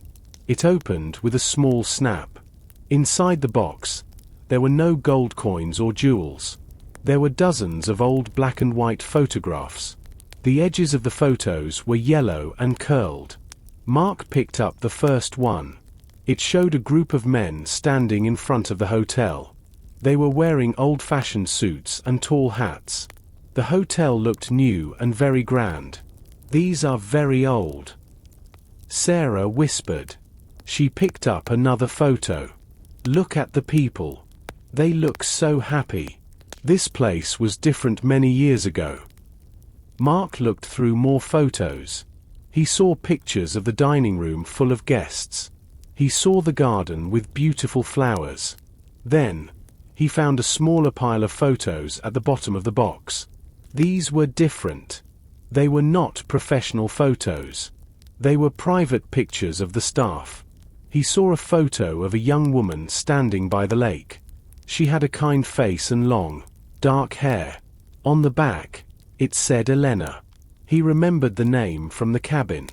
Then, he found a photo of two men standing together in the kitchen. One was Thomas Thorne, the man from the journal. The other was a younger version of Mr. Henderson. Mark felt a strange chill. In the photo, Mr. Henderson was not smiling. He looked at Thomas Thorne with a look of deep anger. Mark realized that the secrets of this hotel went back a very long time. These photos were not just memories. They were clues to a crime that started decades ago. Mark turned over the last few photos in the metal box. He found a small one at the very bottom. It was not black and white like the others. It was a color photo, but the colors were a bit yellow from age. In the photo, Mr. Henderson looked much younger. He was standing in the hotel garden. He was standing next to a tall man. Mark felt a shock in his chest. "Sarah, look at this." Sarah leaned over his shoulder. She took the photo into her hands. Her fingers started to shake. She looked at the man in the photo. He had the same brown hair as David. He had the same kind eyes and the same shape of the nose. He was wearing a dark blue sweater. "It looks exactly like David," Sarah whispered. "But that is impossible. Mr. Henderson looks much younger in this photo. This must be from 30 years ago. David was just a child then." "Maybe it is not David," Mark said. "Maybe it is someone else in your family." Sarah shook her head slowly. She looked very confused. "My father was a tall man, but he did not look like this. My uncle died when I was very young. I do not know who this could be." She turned the photo over. There was a date written on the back in black ink. It said June 1995. Under the date, there was a single name. Julian. Julian. Sarah said the name slowly. "I have never heard that name in my family. but the resemblance is perfect. He looks like David's twin. Mark looked at the photo again. Mr. Henderson had his arm around the man named Julian. They looked like friends. But Mr. Henderson's face in the photo was strange. He was smiling, but his eyes looked cold and greedy. It was the same look Mark saw in the lobby earlier tonight. This is why Mr. Henderson was so nervous when he saw David's photo. Mark said, "He didn't just see a guest. He saw a ghost. He saw someone from his past who looked exactly like the man standing in front of him." If Julian looked like David, and Julian was here in 1995. Sarah started to say. She did not finish the sentence. She looked at the dark corners of the laundry room. What happened to him? Mark. What did Mr. Henderson do to him? Mark took the photo and put it inside the red journal. That is what we are going to find out. This photo is a bridge to the past, and the tunnels are the only way to find the truth. The laundry room was very quiet. The only sound was the drip of water from a pipe in the wall. The air felt heavy. Mark felt like the eyes of the people in the photos were watching them. He realized that the hotel was a place where many secrets were buried. "We must be brave," Mark said. "We have the key. We have the map. And now we have a new reason to look even harder." Sarah nodded. She looked stronger now. "Let's go. Arthur is still in the kitchen, but we know the way under the floor." Mark and Sarah stood perfectly still in the laundry room. They held their breath and looked at the ceiling. Above them, the hotel was usually quiet, but now they heard something new. It was not the wind, and it was not the rain. It was the sound of heavy weight moving across the wooden shingles of the roof. The sound was slow and rhythmic. It was the unmistakable noise of someone walking. Every few seconds, there was a scraping sound, as if a heavy boot was sliding on the wet wood. The person was moving from the front of the hotel toward the back, directly over the kitchen area. Who would be on the roof in this weather? Sarah whispered. Her face was tilted upward, her eyes following the sound. "It is slippery and dangerous up there." Mark frowned. He thought about Mr. Henderson in his office and Arthur in the kitchen. Maybe it is a way to move around the hotel without being seen in the hallways. Mark suggested, "If the owner has the keys to the doors, maybe he also has a way to the roof." The footsteps stopped right above the kitchen. There was a loud, heavy metallic noise, like a heavy lid being moved. Then, the sound of the footsteps disappeared. It was as if the person had stepped into the building from above. "We have to move now," Mark said.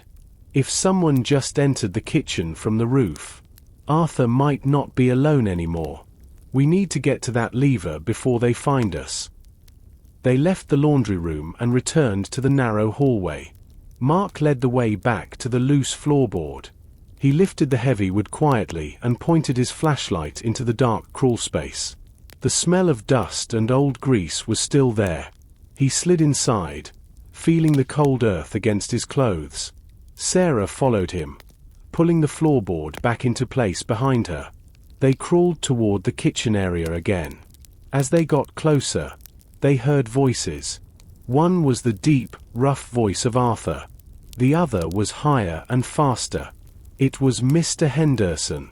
"Did you see them?" Mr. Henderson asked. He sounded out of breath. "I went to their room. The door is locked, but they did not answer when I knocked. I think they are hiding. I am watching the door." Arthur replied. "No one has come through here, but I heard a noise in the laundry room a few minutes ago. I think they are moving through the back of the house." Mark and Sarah froze. They were directly under the two men. Through the cracks in the floor, Mark could see the bottom of Mr. Henderson's wet trousers. Water was dripping from his coat onto the kitchen floor. "Find them, Arthur," Henderson commanded. "I'm going to the basement to check the iron gate. If they have the silver key, they will try to go there. We cannot let them reach the chamber. Mark felt a spark of hope. The basement. That was where they needed to go. He waited until he heard the sound of Mr. Henderson's footsteps leaving the kitchen. Now, only Arthur remained. Mark and Sarah crawled back through the dark dirt of the crawlspace. They reached the hole and climbed out into the narrow hallway. Mark's heart was beating very fast. He looked at his clothes. They were covered in grey dust and brown mud. Sarah looked just as messy. Her yellow raincoat was now dark with stains. They needed a place to hide for a minute to think and clean their faces. There is a small door over there, Sarah whispered. She pointed to a plain white door near the end of the hall. They walked to the door and opened it. It was a small bathroom for the hotel staff. The room was tiny and had a single light bulb hanging from the ceiling. When they stepped inside, Mark felt a sudden change in the air. The air was not cold and dry like the rest of the hotel. It was very warm and heavy. "Why is it so hot in here?" Mark asked. He looked at the walls. Small drops of water were running down the green paint. The room was full of white steam. It looked like someone had just taken a very hot shower. But the shower area was completely dry. There was no water on the floor. Sarah walked to the small sink. Above the sink, there was a square mirror with a simple silver frame. The mirror was completely covered in thick, white mist. You could not see a reflection in the glass. It was just a white wall of steam. Sarah reached out her hand to wipe the mirror so she could see her face. But she stopped. Her hand stayed in the air, frozen. Her face turned very pale, and her eyes grew wide with fear. "Mark," she said. Her voice was a tiny, frightened sound. "Look at the glass. Someone was here." Mark stepped next to her. He looked at the mirror. Someone had used their finger to write a message in the steam on the glass. The water was still dripping from the bottom of the letters, so the message was very fresh. It was written in large, shaky capital letters. The message said, "You are not alone." Under the words, there was a small drawing. It was a simple shape of a key. It had a long body and a decorative top. It looked exactly like the silver key that was currently hidden in Mark's pocket. Mark felt a cold chill go down his back, even though the room was hot. The steam made it hard to breathe. He looked at the door. It was closed, but he felt like someone was standing right on the other side, listening to their heartbeats. Someone was in here just a few seconds ago. Mark whispered. He kept his voice as low as possible. "They knew we were coming this way. They are watching us. Sarah. Every move we make, they see it from the shadows."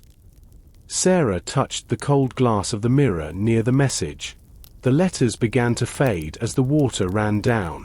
"Is it Arthur? Or Mr. Henderson? How did they get in here without us seeing them?" "I don't know," Mark said. "But they are playing a game with us. They want us to be afraid. They want us to know that they are close." He looked at the drawing of the key on the mirror. The person who wrote this knew about the silver key. That meant they knew about the hidden office behind the painting and the journal. Their secret was not a secret anymore. They were being hunted. "We cannot stay here," Mark said. He gripped the iron handle of the bathroom door. "We have to go to the kitchen now. We have to find that lever and the tunnel entrance before they catch us in this small room." Mark and Sarah left the hot bathroom. The air in the hallway felt like ice after the steam. Mark held his flashlight, but he did not turn it on yet. They used the small amount of light coming from the kitchen at the end of the hall. They walked slowly toward the kitchen door. The floor felt very cold under their boots. Suddenly, Mark stopped. He saw something on the wooden wall. He turned on his light for just a second to see better. There was a piece of white paper pinned to the wall. It was not held by tape or a nail. It was held by a long, sharp kitchen knife. The knife was pushed deep into the wood. The metal blade shone brightly in the flashlight beam. Mark carefully pulled the paper off the wall. The knife stayed in the wood. It looked very sharp and dangerous. He showed the paper to Sarah. The letters were big and black. It said, "Stop looking for the truth. Go back to your rooms or something bad will happen." Sarah's breath was fast and short. "They are trying to scare us. Mark. They know exactly where we are. They are watching us." "Yes," Mark whispered. "But they are not stopping us yet. They are just writing notes. If they wanted to catch us, they could have done it when we were in the bathroom. This means they are trying to lead us away. They are afraid of what we might find in the tunnels." They reached the kitchen door. Mark looked through the small glass window in the door. The kitchen was very big and dark. There were many long metal tables and large silver pots. The air smelled like old onions and burnt meat.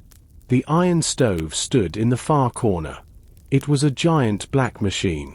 There was a small fire inside the stove. The orange light from the fire moved across the stone walls like a ghost. Arthur was not there. The chair near the table was empty. A half-eaten red apple sat on a white plate. It looked like he had left the room in a hurry. "He is gone," Sarah whispered. "Maybe he went to talk to Mr. Henderson in the lobby office." "This is our chance," Mark said. "We have to find the lever." They pushed the heavy kitchen door open. It moved slowly and did not make a sound. They walked across the grey stone floor. They reached the large iron stove. It was very hot. Mark felt the heat on his face. Behind the stove, there was a large wooden box full of heavy logs. Mark moved the logs aside one by one. He looked for the metal handle from the journal map. His hands were shaking with excitement and fear. He felt the cold stone of the wall behind the wood box. Then, his fingers touched something hard and metallic. It was the lever. It was covered in thick oil and dust. "I found it," he whispered to Sarah. He looked at the door. Sarah was watching the hallway. "Hurry, Mark," she said. "I hear a door closing upstairs. Someone is coming back." Mark gripped the cold lever. He pulled it with all his strength. Mark gripped the cold metal lever with both hands. He planted his feet firmly on the grey stone floor and pulled with all his strength. At first, the lever did not move. It was stuck with years of rust and old oil. Mark took a deep breath, grit his teeth, and pulled again. Slowly, the metal handle began to move downward. A loud, grinding sound of metal against metal echoed through the large kitchen. It was not a sharp noise, but a deep, heavy vibration that Mark could feel in his bones. Behind the massive iron stove, the wall began to change. 3 large, square stones did not fall. Instead, they slid back into the wall and then moved to the left. The movement was slow and steady. A cloud of thick, white dust rose into the air, making Sarah cough quietly. As the stones moved away, a dark opening appeared. It was a narrow doorway, just wide enough for one person to pass through. "You did it," Sarah whispered. She looked at the dark hole with a mix of hope and fear. A sudden, sharp breeze came out of the opening. The air was much colder than the kitchen. It smelled of wet earth, very old stone, and something metallic. It was the smell of a place that had been hidden from the sun for a long time. Mark pointed his flashlight into the darkness. The beam of light traveled far but did not hit a wall. There was only a set of steep, narrow stone steps leading down into the earth. Suddenly, Sarah grabbed Mark's jacket. "Listen," she said, her voice full of panic. From the hallway outside the kitchen, they heard the sound of fast, heavy footsteps. There was also the sound of a man shouting. It was Arthur. He was calling for Mr. Henderson. The sounds were getting louder and closer. The kitchen door began to rattle as someone turned the handle from the other side. "They are here!" Sarah cried. Mark didn't hesitate. He grabbed Sarah's hand and pulled her toward the dark opening behind the stove. "Get inside. Now!" They stepped through the stone doorway and onto the first cold step. Mark reached for a second, smaller lever on the inside of the wall, just like the journal had described. He pulled it hard. The heavy stones began to slide back into place. The grinding sound returned, filling the small space. Through the narrowing gap, Mark saw the kitchen door fly open. Arthur ran into the room, followed by Mr. Henderson. Arthur's face was red with anger, and he was holding a heavy wooden club. Mr. Henderson was pointing at the stove, his eyes wide with fury. But they were too late. The stones met with a solid, heavy thud that shook the stairs. Mark and Sarah were now in total darkness. The sounds of the kitchen were gone. They were standing on the edge of the secret tunnels, hidden deep within the mountain. Mark turned his flashlight back on. The light showed the long, dark stairs going down into the deep silence of the hotel's heart. The darkness in the tunnel was thick, like a heavy blanket. Mark's flashlight was the only thing keeping the shadows away. The beam of light bounced off the walls, which were made of rough, damp rock. These weren't finished walls like the ones in the hotel above.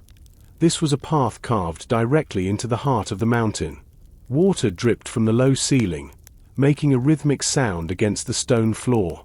"We're deep underground now," Mark whispered. His voice sounded flat and strange in the narrow space. "I can still hear my heart beating." Sarah replied. She gripped the sleeve of Mark's jacket. "Do you think they can get in? Do they have another way down here?" Mark looked back at the solid stone door they had just closed. Mr. Henderson mentioned going to the iron gate in the basement. "This tunnel probably meets up with the main basement at some point. We have to find the Chamber of Whispers before they find us." They began to walk down the long, sloping passage. The air grew thinner and colder. After a few minutes, the tunnel opened up into a wider area. The flashlight beam revealed several wooden crates stacked against the walls. They were rotting, covered in thick patches of white mold. Mark stepped closer and wiped some dust off the side of a crate. 1924. Mark read. "These have been here since the hotel was built." Sarah suddenly stopped. She tilted her head to the side. "Mark, listen. Do you hear that?" Mark stood perfectly still. At first, there was only the sound of their breathing. Then, a low, melodic sound drifted through the air. It wasn't a voice, but it sounded like many voices humming together at a very low frequency. It was a soft, rushing sound, like wind blowing through a field of tall grass, but there was no one down here. "The whispers," Mark whispered. Thomas Thorne wrote about this in the journal. He moved the light along the floor. Near the base of a large stone pillar, he saw something that didn't belong to the 1920s. It was a modern plastic water bottle, crushed and empty. Next to it lay a small, crumpled energy bar wrapper. "David!" Sarah cried out, her voice echoing down the dark corridor. "David, are you here?" The humming sound seemed to grow louder in response to her voice, vibrating against the stone walls. It wasn't scary, exactly. It was almost hypnotic. Mark pointed the light further down the path. The tunnel branched into two directions. One path went left, sloping further down into the earth. The other went right, toward a heavy iron-barred gate that looked like it led to a more finished part of the basement. The journal said the silver key opens the path to the prize. Mark said, pulling the key from his pocket. He looked at the two paths, and the note said the box is where the light never reaches. He pointed the flashlight toward the left path. It was a dark, jagged hole that looked like the entrance to a cave. The humming sound was coming from deep within that darkness. That's the way, Mark decided. That's where the whispers are coming from. Mark and Sarah stepped into the left-hand tunnel. The transition from the man-made stone stairs to this natural cavern was jarring. The floor was uneven, scattered with sharp rocks and patches of thick, black mud. The ceiling dipped so low in some places that Mark had to walk with a hunched back, his flashlight beam dancing across jagged stalactites that looked like stone teeth. As they descended, the humming sound changed. It was no longer a low drone. It began to fracture into distinct tones. It sounded like 1,000 people were murmuring secrets just out of reach. Sarah stayed so close to Mark that she was almost walking on his heels. It sounds like people talking in the next room, she whispered, her voice trembling. I can almost hear words. It's just the air, Sarah, Mark said, though he didn't quite believe it. The wind must enter the mountain through cracks in the cliffside. The shape of these tunnels probably turns the wind into music. It's an acoustic fluke. Suddenly, the narrow passage opened into a massive, circular cavern. Mark's flashlight beam couldn't reach the ceiling. The walls were made of a strange, smooth stone that looked like dark green glass. In the center of the room stood a single, perfectly square pillar of white marble. It looked out of place, a piece of art in a wild, underground world. This was the Chamber of Whispers. The acoustics in the room were terrifying. Every breath Mark took seemed to echo back at him from a dozen different directions. If he stepped to the left, the whispers sounded like laughter. If he stepped to the right, they sounded like crying. Look. Sarah pointed to the base of the marble pillar. A man was sitting there, slumped against the stone. He was wearing a dark hiking jacket, the same blue as the scrap of cloth they had found in the woods. His head was resting on his knees. David! Sarah screamed. The sound of her voice hit the glass-like walls and shattered into a million echoes. The man flinched and slowly raised his head. His face was thin and pale, his eyes blinking painfully against the sudden glare of the flashlight. Sarah! The man croaked. His voice was dry and weak.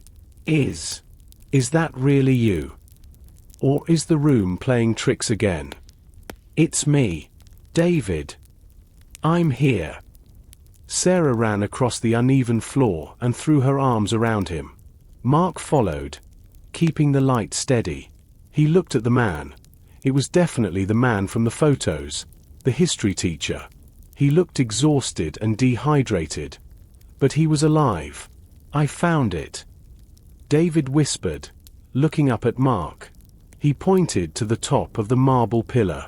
Resting on the white stone was a small, ornate box. It wasn't made of wood or iron. It was made of solid, dull gold, engraved with symbols of suns and moons. It sat where the light of the sun would never reach, exactly as Thomas Thorne had written. I found the box, David said, his voice cracking. But I couldn't open it. And then I heard them coming. I had to hide. But the door, the iron gate, it locked behind me. I've been trapped here for 2 days. Mark reached into his pocket and pulled out the silver key. The metal seemed to glow slightly in the white light of the flashlight. I think I have the only thing that can finish this, David. Just as Mark reached for the box, a heavy clack echoed through the chamber. The iron-barred gate on the far side of the room swung open. A bright, yellow light flooded in. Step away from the pillar. A cold, familiar voice commanded. Mr. Henderson stood in the doorway, holding a heavy revolver. Behind him, Arthur stood with a lantern, his face twisted in a look of grim determination. The light from Arthur's lantern clashed with Mark's flashlight, creating long, dancing shadows that stretched across the glass-like walls of the chamber. Mr. Henderson's hand was steady as he pointed the revolver at Mark's chest. The whispers in the room seemed to react to the tension, rising in volume until they sounded like a frantic crowd at a distance. "The key, Mr. Sterling," Henderson said, his voice echoing with a cold authority. "Drop it at the base of the pillar and move back toward the wall. Now." Sarah clutched David's arm, pulling him further into the shadows of the marble pillar. David was too weak to stand, his breath coming in ragged gasps. Mark looked from the gun to the golden box, then at the silver key in his palm. "Thorne wrote that the air here is old," Mark said, his voice surprisingly calm. "He said the whispers aren't real, but the mind believes them. Is that what happened to Julian in 1995, Henderson? Did the room make him see things, or did you just get rid of him when he found the box first?" Henderson's face twitched at the mention of the name. For a second, the mask of the professional hotelier slipped, revealing a desperate, broken man. Julian was a fool. He thought this belonged to the world. He thought it should be in a museum. But this hotel is built on my family's blood and debt.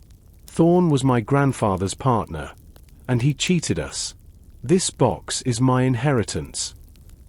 It's not gold coins in there, is it? Mark asked, stepping slowly toward the pillar. If it were just gold, you would have blasted that lock off years ago. It's the deed to the mountain, Henderson hissed, and the original shares of the Continental Rail.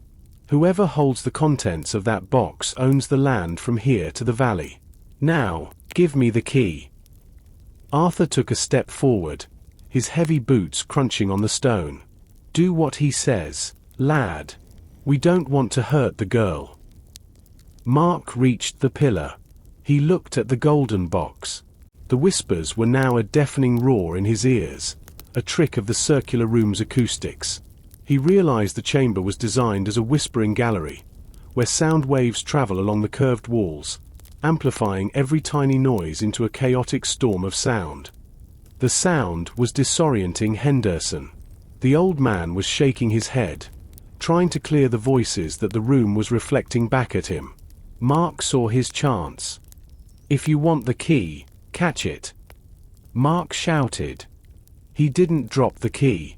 He threw it, not at Henderson, but toward the dark, jagged tunnel they had just exited. The silver metal flashed in the light as it sailed through the air. "No!" Henderson screamed. He turned his body, his eyes instinctively following the silver arc of the key. In that split second of distraction, Mark didn't run. He grabbed the golden box from the pillar. It was surprisingly light. He turned and lunged toward the iron gate where Henderson and Arthur stood. "Sarah! The gate!" Mark yelled. Arthur tried to grab him, but the sudden movement and the confusing echoes made him stumble. Mark slammed his shoulder into Henderson, knocking the smaller man aside. The revolver fired once, the sound exploding like a cannon in the small chamber. The bullet hit the marble pillar, sending shards of white stone flying. Mark scrambled through the iron gate, followed by Sarah, who was half carrying David. They burst into the more finished part of the basement, a hallway of brick and mortar. Mark saw a heavy iron bolt on this side of the gate. He slammed it shut just as Arthur reached the bars. "Open it!" Arthur roared, shaking the iron. Mark didn't stop to answer. They were in the hotel's main basement now. He could see the stairs leading up to the lobby, but they weren't safe yet. Henderson still had the keys to the hotel's exits. "The laundry room," Sarah gasped, supporting David. "The small door." Mark looked at the golden box in his hands. The lid was slightly ajar from the impact of the struggle. He caught a glimpse of what was inside. It wasn't paper or gold. It was a single, ancient-looking film reel and a stack of handwritten letters tied with a black ribbon. The basement stairs were steep and smelled of old coal and damp concrete. Mark supported David's left side while Sarah took the right. David was light, too light, his strength spent from days of hiding in the cold dark. Behind them, the iron gate rattled and groaned as Arthur threw his weight against it. But the heavy bolt held. "For now. We have to get to the laundry room," Mark whispered, his lungs burning. The staff door is the only one he might have forgotten to double bolt. They reached the top of the basement stairs and burst into the service hallway. It was a narrow, windowless passage that ran behind the main kitchen. Mark kept his flashlight low. He could hear the hotel groaning above them, the wooden skeleton of the building settling as the mountain wind died down. As they neared the laundry room, a shadow stepped out from behind a stack of linen crates. It was Mr. Henderson. He was disheveled, his suit jacket torn, and his eyes bloodshot. He wasn't holding the gun anymore. He must have dropped it in the chamber. But he held something much more dangerous, a heavy brass master key and a flare gun from the hotel's emergency kit. "Give it to me, Sterling," Henderson hissed. "The box. It doesn't belong to you. You're a trespasser. You're a thief." Mark stopped, shielding Sarah and David. He held the golden box up.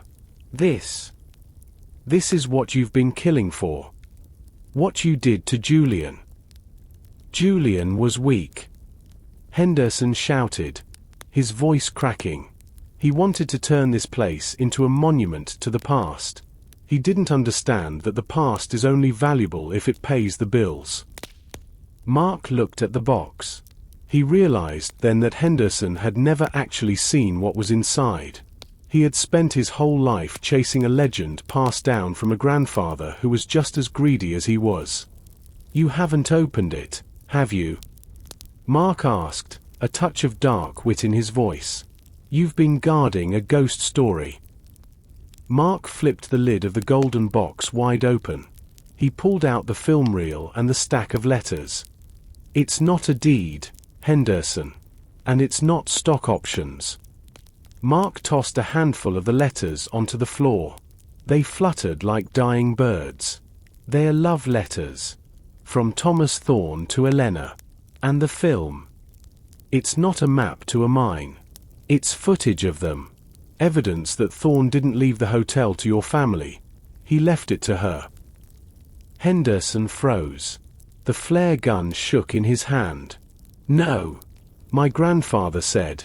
He said the prize was the mountain." "The prize was a woman your grandfather drove away," Mark said, stepping forward. "There is no gold, Henderson. Just a very old, very sad secret."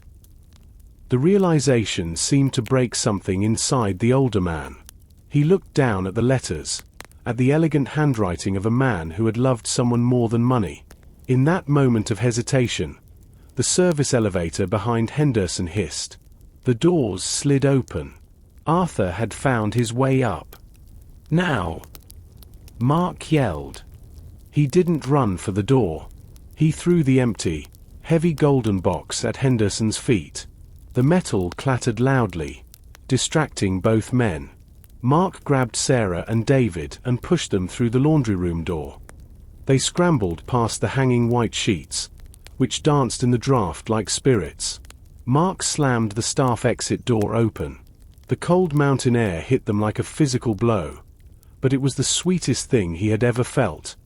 They tumbled out onto the muddy garden path. The sky was beginning to turn a bruised purple, the first hint of dawn. "The car," Mark gasped. "We have to get to the road. Maybe the mud has dried enough." "Wait," Sarah said, looking back at the hotel. A red glow was growing in the laundry room window. A spark from the flare gun. Or perhaps a lantern tipped over in the struggle. A thin ribbon of smoke began to curl up toward the dark mountain peaks.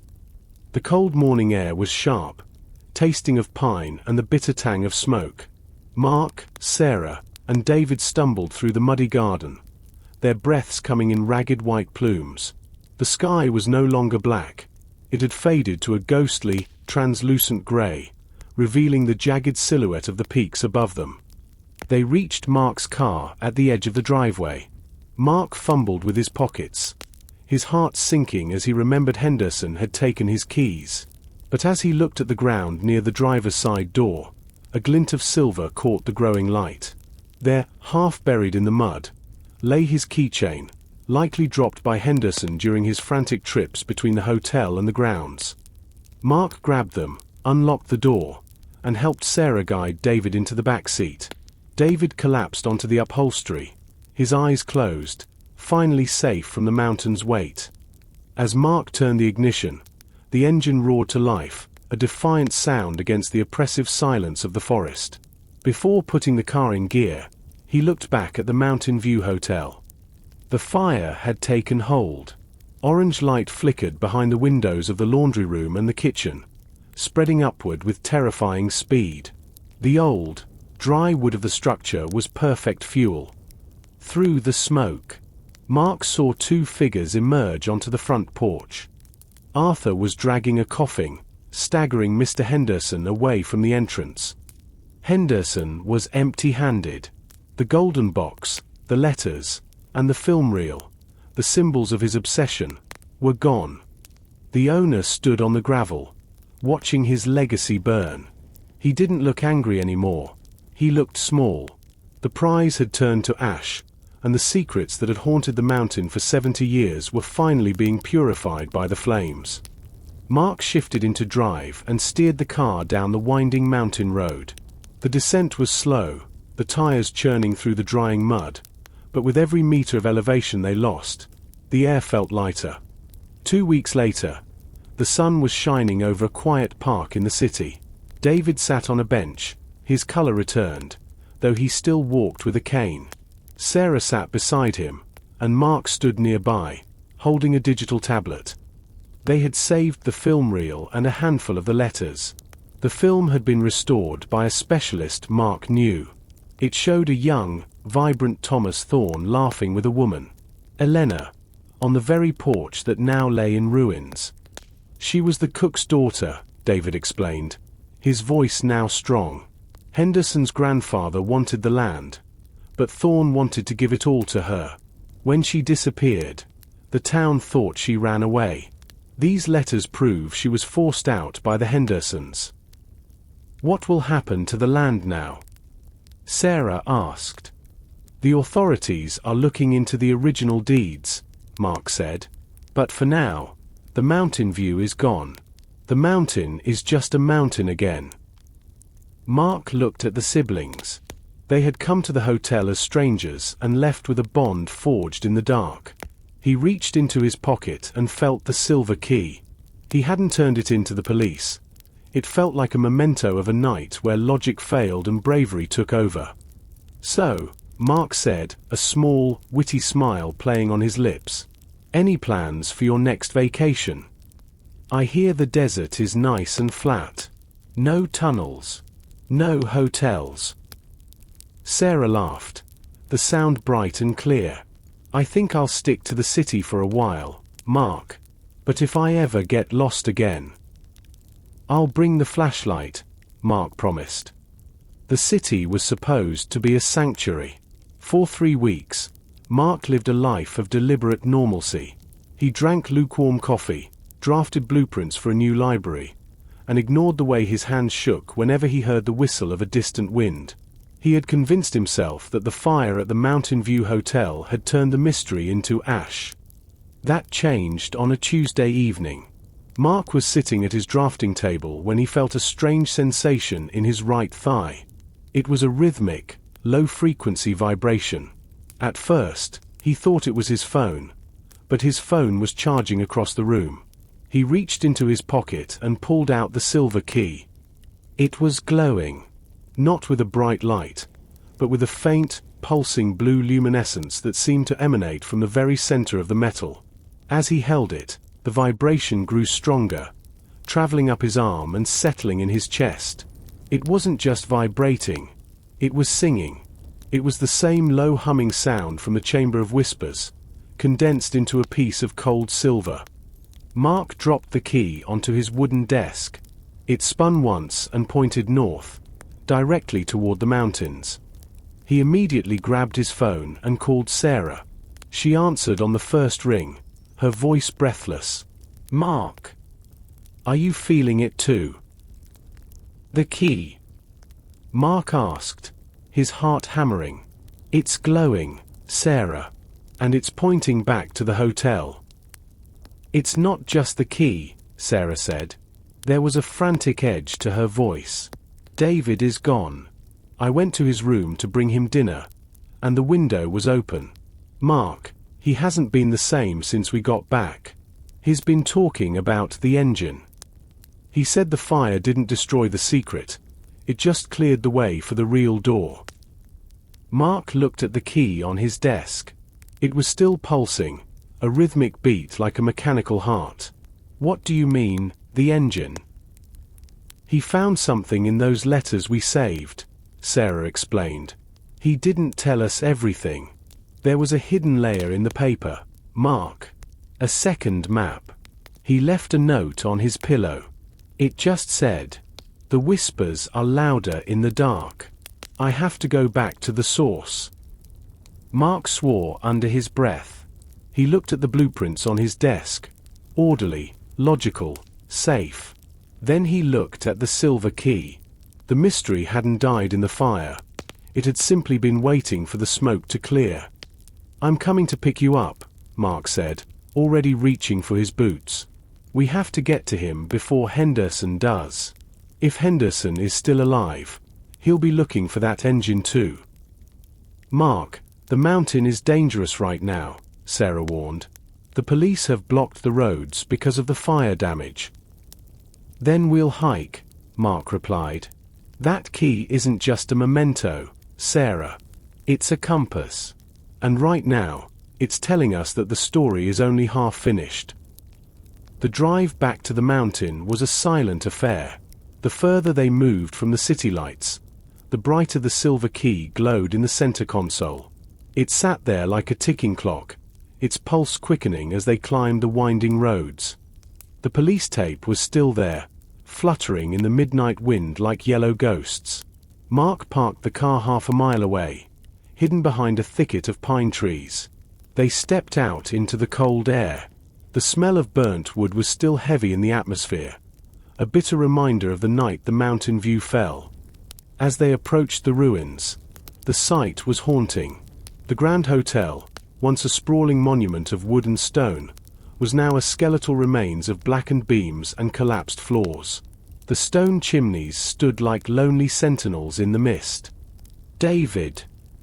Sarah called out, her voice swallowed by the vast silence of the peak. They moved through the charred debris of what used to be the lobby.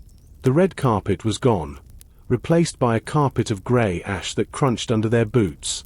Mark held the silver key in his hand. The vibration was so intense now that his fingers felt numb.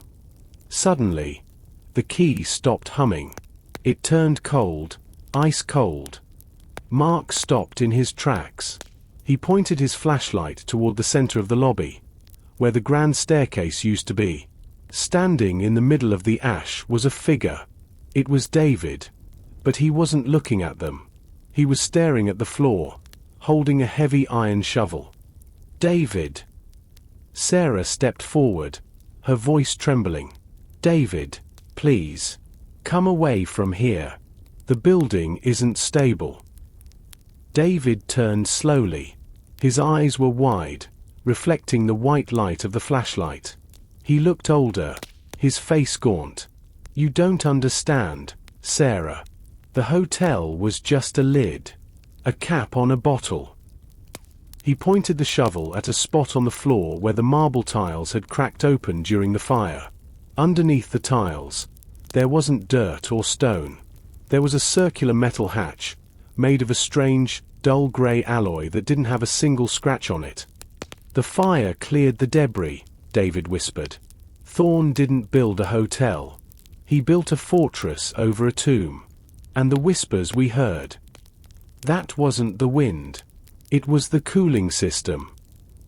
Mark walked toward the hatch. He saw a small, star-shaped indentation in the center of the metal. He looked at the silver key in his hand. The teeth of the key were shaped exactly like the hole in the hatch. "Henderson didn't know," David said, a hysterical laugh bubbling in his throat. "He was looking for gold and deeds. He was looking for paper. But Thorne was a physicist before he was an architect. He found something in this mountain in 1918. Something that generates its own power. As David spoke, a third shadow appeared at the edge of the ruins. It was Arthur. He was covered in soot, his face burned, holding a jagged piece of rebar. "Open it," Arthur growled, his voice a ruined rasp. "Open it, or I'll bury the three of you in the ash of this lobby." The wind whipped through the charred remains of the lobby, carrying the scent of ancient ash and fresh ozone. Mark stood between the ruined staircase and the mysterious metal hatch, the silver key feeling like a hot coal in his hand. Arthur took another step forward, the jagged rebar in his hand catching the moonlight. The cook's face was a map of scars and soot, his eyes burning with a desperate, hollow light. "You don't know what you're doing, Arthur," Mark said, his voice steady despite the adrenaline surging through him. "Henderson is gone. The hotel is gone.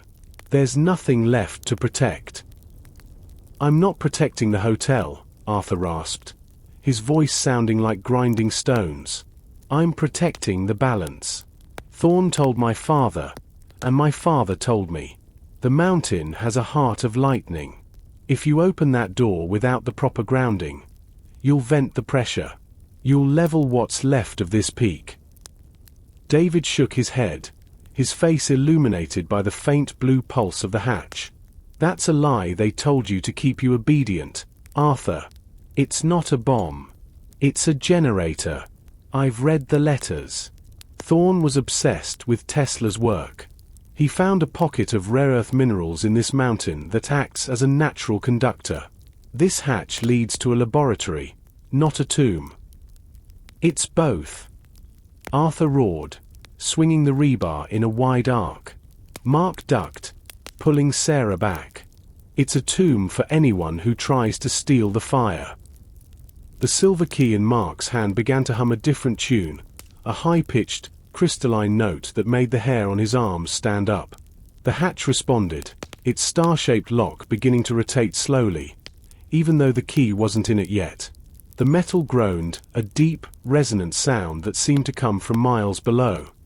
"Mark, look at the keyhole." Sarah pointed. The star-shaped indentation was filling with a thick, silver liquid, mercury, or something like it. It bubbled and hissed, emitting a faint smell of almonds. The key began to pull toward the hole, an irresistible magnetic force that nearly yanked Mark off his feet. "Mark, don't." Arthur lunged, but he was clumsy, his weight shifted by the uneven ash. David, despite his weakness, stuck out his cane, tripping the large man. Arthur crashed into a pile of burnt floorboards with a heavy thud. "We have to know," David whispered, his eyes locked on the hatch. "If we don't open it, someone else will. Someone worse than Henderson. The signal this thing is putting out, it's going to be picked up by every satellite in orbit soon." Mark looked at Sarah. She was terrified, her face pale in the moonlight, but she nodded. She knew they couldn't turn back. The mystery of the Mountain View Hotel had evolved into something much larger than a missing person or a family feud. It was a secret that had been buried for a century, and it was demanding to be heard. Mark knelt over the hatch. The silver liquid was swirling in a clockwise direction, creating a miniature vortex. He aligned the teeth of the key with the points of the star. As the metal touched, a spark of blue electricity jumped between them, throwing Mark back an inch. He took a breath, gripped the key with both hands, and pushed it home. The mountain didn't shake. Instead, the world went silent.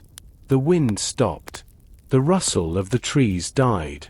For 3 seconds, there was total, absolute stillness. Then, the hatch didn't swing open. It dissolved. The metal simply turned into a fine grey mist, revealing a perfectly round vertical shaft lined with glowing copper coils. The shaft was a marvel of early 20th century engineering. It was perfectly circular, about 6 feet in diameter, and vanished into a deep, amber-colored darkness. The walls weren't stone or brick. They were wrapped in thousands of miles of thin copper wire, glowing with a soft, steady phosphorescence.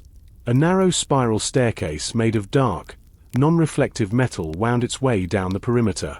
"This is impossible," Mark whispered, leaning over the edge. The air coming from below was warm and smelled like a summer thunderstorm. The sheer amount of copper here. It would have cost a fortune in 1920. More than the hotel itself. Thorne didn't buy it, David said, his voice filled with awe. He was leaning on the edge of the shaft, the blue light reflecting in his glasses. He mined it. The letters mentioned a vein of purity. He wasn't just building a hotel, he was building a giant solenoid. Arthur groaned behind them, trying to push himself up from the ash. Mark knew they didn't have much time. "We go down. Now. Sarah, stay in the middle. David, can you make it?" "I'll make it," David said, his jaw set. The weakness that had plagued him in the city seemed to be vanishing, replaced by a feverish energy as they approached the source of the mystery. They began the descent. The staircase was steep and had no handrails, forcing them to press their backs against the glowing copper walls. As they moved lower, the temperature rose. The humming became a physical sensation, a vibration in their teeth and chest. Every few floors, they passed small, glass-covered alcoves containing strange instruments, brass dials, mercury thermometers, and hand-cranked vacuum tubes. What was he measuring? Sarah asked, her voice echoing up and down the shaft. "The Earth's pulse," Mark replied. He was looking at a dial that was spinning wildly. He was tapping into the telluric currents, natural electricities that flow through the crust. "This whole mountain is like a giant battery." They had descended perhaps 200 feet when the staircase ended abruptly at a wide metal platform. Before them stood a massive door made of solid oak, reinforced with bands of darkened steel. There was no handle, no keyhole, only a small, circular glass plate at eye level. Behind the glass sat a small, dried flower, a mountain edelweiss. "Elena's flower," Sarah whispered. Suddenly, a voice echoed through the shaft. It wasn't the whispers they had heard before. It was a recording, scratchy and ancient, played through a hidden horn. "To those who follow the light, the fire of the earth is a gift, but it requires a heart of stone to hold. If you seek the power for yourself, turn back. If you seek it for the world, enter. But know this, the heart of the mountain does not beat for the living." The oak door didn't open. It split down the middle, the two halves sliding into the copper walls with a hiss of released air. "Wait," David said, stopping them at the threshold. He pointed back up the shaft. Far above, a silhouette was looking down at them. It wasn't Arthur. The figure was smaller, wearing a tailored coat and holding a flashlight that cut through the amber glow like a knife. "Henderson," Mark breathed. "He survived the fire. And he brought friends," Sarah added, pointing to the shadows moving behind the owner. The doors slid shut with the finality of a tombstone, cutting off the flickering light from the shaft. Mark, Sarah, and David were plunged into a brief, terrifying darkness before a series of hummed clicks signaled the awakening of the room. Rows of glass vacuum tubes along the ceiling began to glow with a warm, neon-orange light, revealing a chamber that defied every law of modern architecture. They stood in a vast, vaulted hall carved from obsidian-like rock. This wasn't a laboratory in the sterile, modern sense. It was a cathedral of copper, brass, and polished mahogany. In the center of the room sat a massive, rotating sphere made of dark, magnetic ore, suspended in mid-air within a cage of silver filaments. This was the engine. "It's beautiful," Sarah whispered, her fear momentarily replaced by awe. The sphere spun silently, creating a faint distortion in the air around it, a shimmering ripple of heat and magnetism. "It's a resonance harvester," David said, limping toward a control console made of ivory and brass. Thorn found a way to tune the mountain's natural vibration to the frequency of the Earth's rotation. It doesn't just generate electricity, it draws it out of the very fabric of the planet. Mark looked back at the door. He could hear the muffled sound of metal hitting stone. Henderson was trying to force the oak panels. David, how do we stop them? If Henderson gets a hold of this technology, he won't use it to power the world. He'll sell the mountain to the highest bidder and let them strip mine the soul out of it. David's fingers flew over the ancient switches. Thorn had a fail-safe. He called it the Quiet Protocol. It desynchronizes the sphere. The energy will dissipate back into the rock. But once it's shut down, the magnetic field holding the sphere up will collapse. The engine will be destroyed. Do it, Sarah said firmly. The world isn't ready for this. Not if people like Henderson are the ones holding the keys. Suddenly, the oak doors groaned and splintered. A small explosive charge had been placed in the seam. The doors burst inward in a cloud of splinters and smoke. Henderson stepped through, his face a mask of triumph and madness. Behind him stood 4 men in dark tactical gear, carrying high-powered rifles. Step away from the console. David, Henderson commanded, his voice amplified by the room's perfect acoustics. I've spent 40 years living in the shadow of this mountain, listening to my grandfather's ghost talk about the great work. I am not letting a group of tourists turn it off. It's not yours, Henderson, Mark said, stepping in front of David. It never was. Thorn left it to Elena. He left it to the future, not to a syndicate of greedy old men. The Continental Group doesn't care about Elena. Henderson spat, his eyes fixed on the spinning sphere. They care about the energy crisis. They care about the billions this engine represents. My friends here are very impatient. Mark, don't make them use those rifles. The air in the chamber grew heavy with static. Mark could feel the hair on his arms standing up, as the engine's magnetic field intensified. The sphere was spinning faster now, a low-pitched hum vibrating through the floor and into the soles of their boots. Henderson's men spread out, their rifles trained on Mark's chest. You're playing with fire, Henderson, Mark said, his eyes scanning the room for any advantage. This isn't a battery you can just unplug. The letters said the resonance is tied to the mountain's stability. The letters were the ramblings of a man who spent too much time in the dark, Henderson countered. He walked toward the sphere, his face reflected in the dark ore. The Continental Group has physicists. They have engineers. We will stabilize it. We will profit from it. David let out a sharp, bitter laugh from behind the console. You don't have the frequency, Henderson. Thorn didn't write it down. He hid it in the one place your family never thought to look. Henderson turned, his eyes narrowing. Where? In the music, Sarah realized, her voice a sudden epiphany. She looked at the silver key Mark was still holding. The whispers. The humming we heard in the tunnels. It wasn't just noise. It was a code. A musical signature. Mark looked at the key. It was pulsing again, perfectly in time with the rotation of the sphere. He understood now. The silver key wasn't just a physical tool. It was a tuning fork. The key is the stabilizer, Mark said, holding it up so the blue light caught the metal. Without this, the moment you try to draw power, the resonance will spiral out of control. You'll create a tectonic shift that will drop this mountain into the valley. One of Henderson's men, a tall man with a scarred neck, shifted his rifle. He's bluffing, boss. Let's just take the key and move them into the shaft. He's not bluffing. A new voice joined the conversation. Arthur stepped into the room, leaning heavily on the doorframe. He looked like a man who had crawled through hell.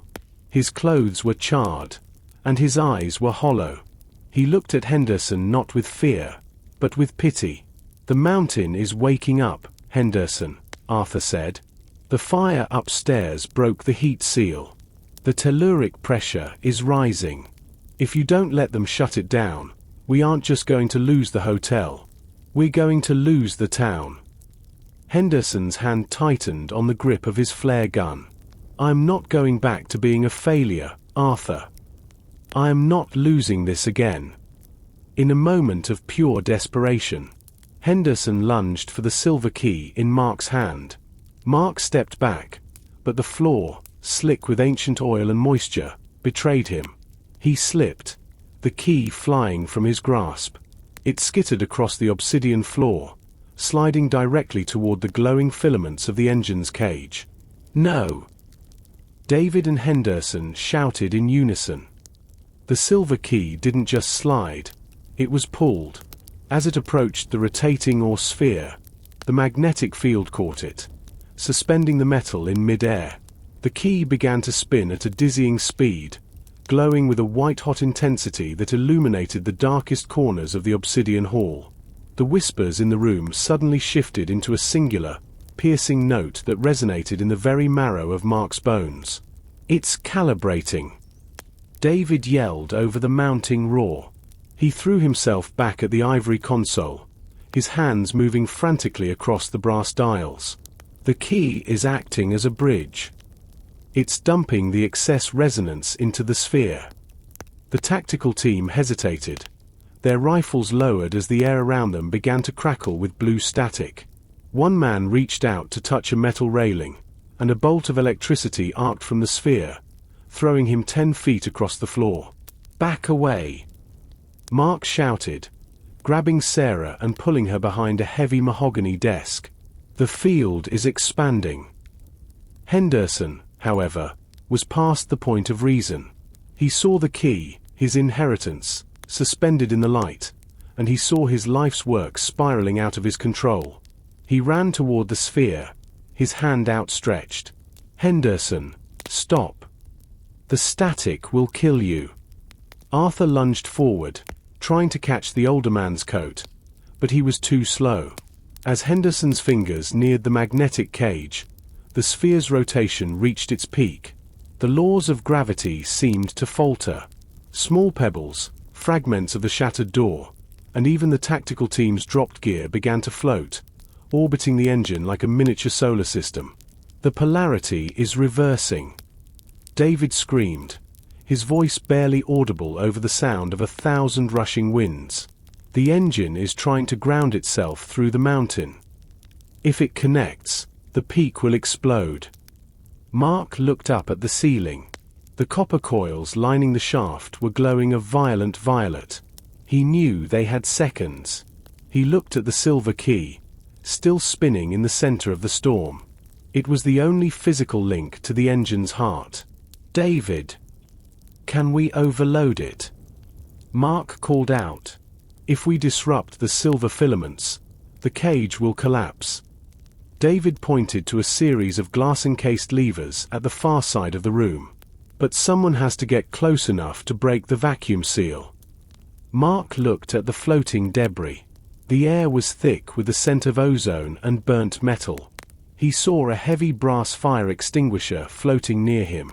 He grabbed it, the weight of it feeling strange in the shifting gravity. "Stay here," Mark told Sarah. He didn't run. He launched himself, using the low-gravity environment.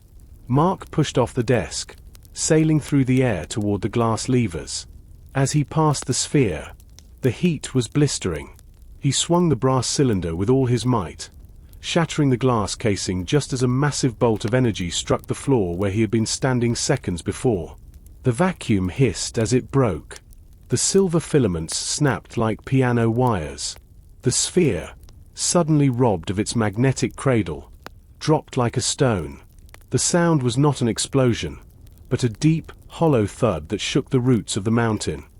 The orange neon light of the vacuum tubes flickered and died, replaced by the red emergency glow of chemical lanterns. The gravity returned with a punishing force, slamming Mark into the cold obsidian floor. He gasped for air, his lungs feeling like they were filled with hot sand.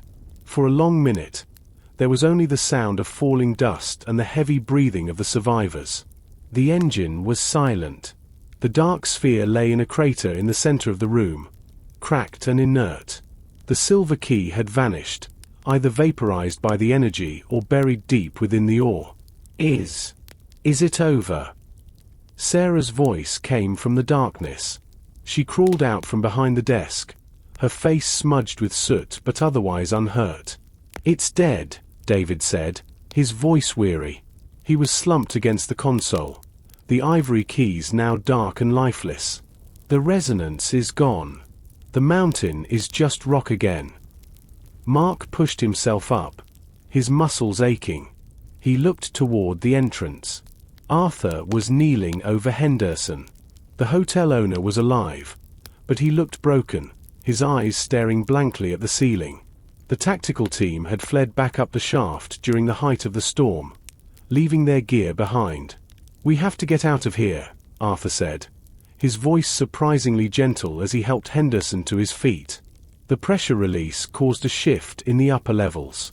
The shaft won't be stable for long. They began the long climb back up the spiral staircase. Without the glowing copper coils, the shaft was a terrifying chimney of shadows. Mark led the way with his flashlight, the beam cutting through the thick dust. As they climbed, Mark felt a strange sensation. The whispers were gone, but the mountain didn't feel empty. It felt at peace.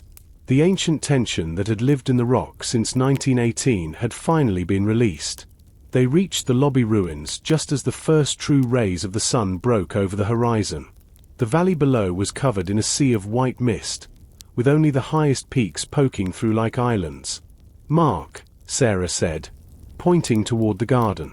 Standing by the rusted iron gate was a woman. She was wearing a simple white dress, her long dark hair moving in the morning breeze. She looked exactly like the photo of Elena from the metal box. She didn't speak. She simply looked at them for a long moment, a small, sad smile on her face. Then, as the sun hit the gate, she faded into the morning light. "Did you see her?" Sarah whispered. "I think the mountain was holding on to more than just electricity," Mark replied. David walked to the edge of the ruins, looking out at the world. "Thorn didn't build a laboratory or a tomb, Mark. He built a waiting room. And now, the wait is over." The morning light felt foreign after the oppressive amber glow of the underground shaft. Mark, Sarah, and David stood amongst the cooling embers of the Mountain View Hotel, watching the mist roll through the valley like a slow-motion tide. Henderson sat on a charred beam nearby, his head in his hands, while Arthur stood over him like a silent gargoyle. The silence was absolute, a stark contrast to the thrumming resonance that had nearly unmade them. "We can't just leave it like this," David said, his voice raspy from the ozone. He reached into his tattered jacket and pulled out a small, leather-bound book he must have grabbed from the ivory console during the final seconds of the collapse. "This is Thorn's personal ledger. It's not about physics. It's about the people he paid to keep the mountain quiet." Mark stepped closer. The ledger was ancient, its edges blackened by heat. As David flipped through the pages, Mark saw names, local families, judges, and even the original founders of the Continental Group. It was a protection racket, Mark realized. Thorn wasn't just hiding a generator. He was paying off the entire county to ensure no one ever looked too closely at the accidents during the hotel's construction. One entry, dated October 12, 1922, stood out. It was written in a frantic, shaky hand. "The core has begun to speak in a language I do not know. Elena says she hears it in her sleep. I have tripled the lead shielding. But the walls are becoming thin. Not the physical walls, but the walls between then and now." "He wasn't just tapping into electricity," Sarah whispered, leaning over David's shoulder. "He was tapping into time. That's why we saw her. That's why David looked like Julian. The engine was thinning the fabric of the mountain." Mark looked back at the hatch. The grey mist that had replaced the metal door was gone, leaving only a jagged, bottomless hole in the lobby floor. He felt a sudden, sharp pang of loss. The silver key was gone, and with it, the only way to stabilize the thinness Thorn had created. "Arthur," Mark called out. The large man looked up. "Did your father ever mention the thin walls?" Arthur nodded slowly. "He told me the mountain was a mirror. He said if you look into the shadows long enough, the shadows start looking back with your own eyes. That's why he stayed. He wasn't a guard, he was a witness." Suddenly, the ground gave a sickening lurch. It wasn't the deep vibration of the engine, but the groan of a mountain reclaiming its space. The hole in the lobby floor began to widen as the upper shaft, no longer supported by the magnetic field of the copper coils, started to cave in. "The whole foundation is going," Mark yelled. "Run!" Toward the gate. They scrambled across the shifting debris just as the center of the lobby collapsed into the earth. The sound was like a thunderclap trapped in a box.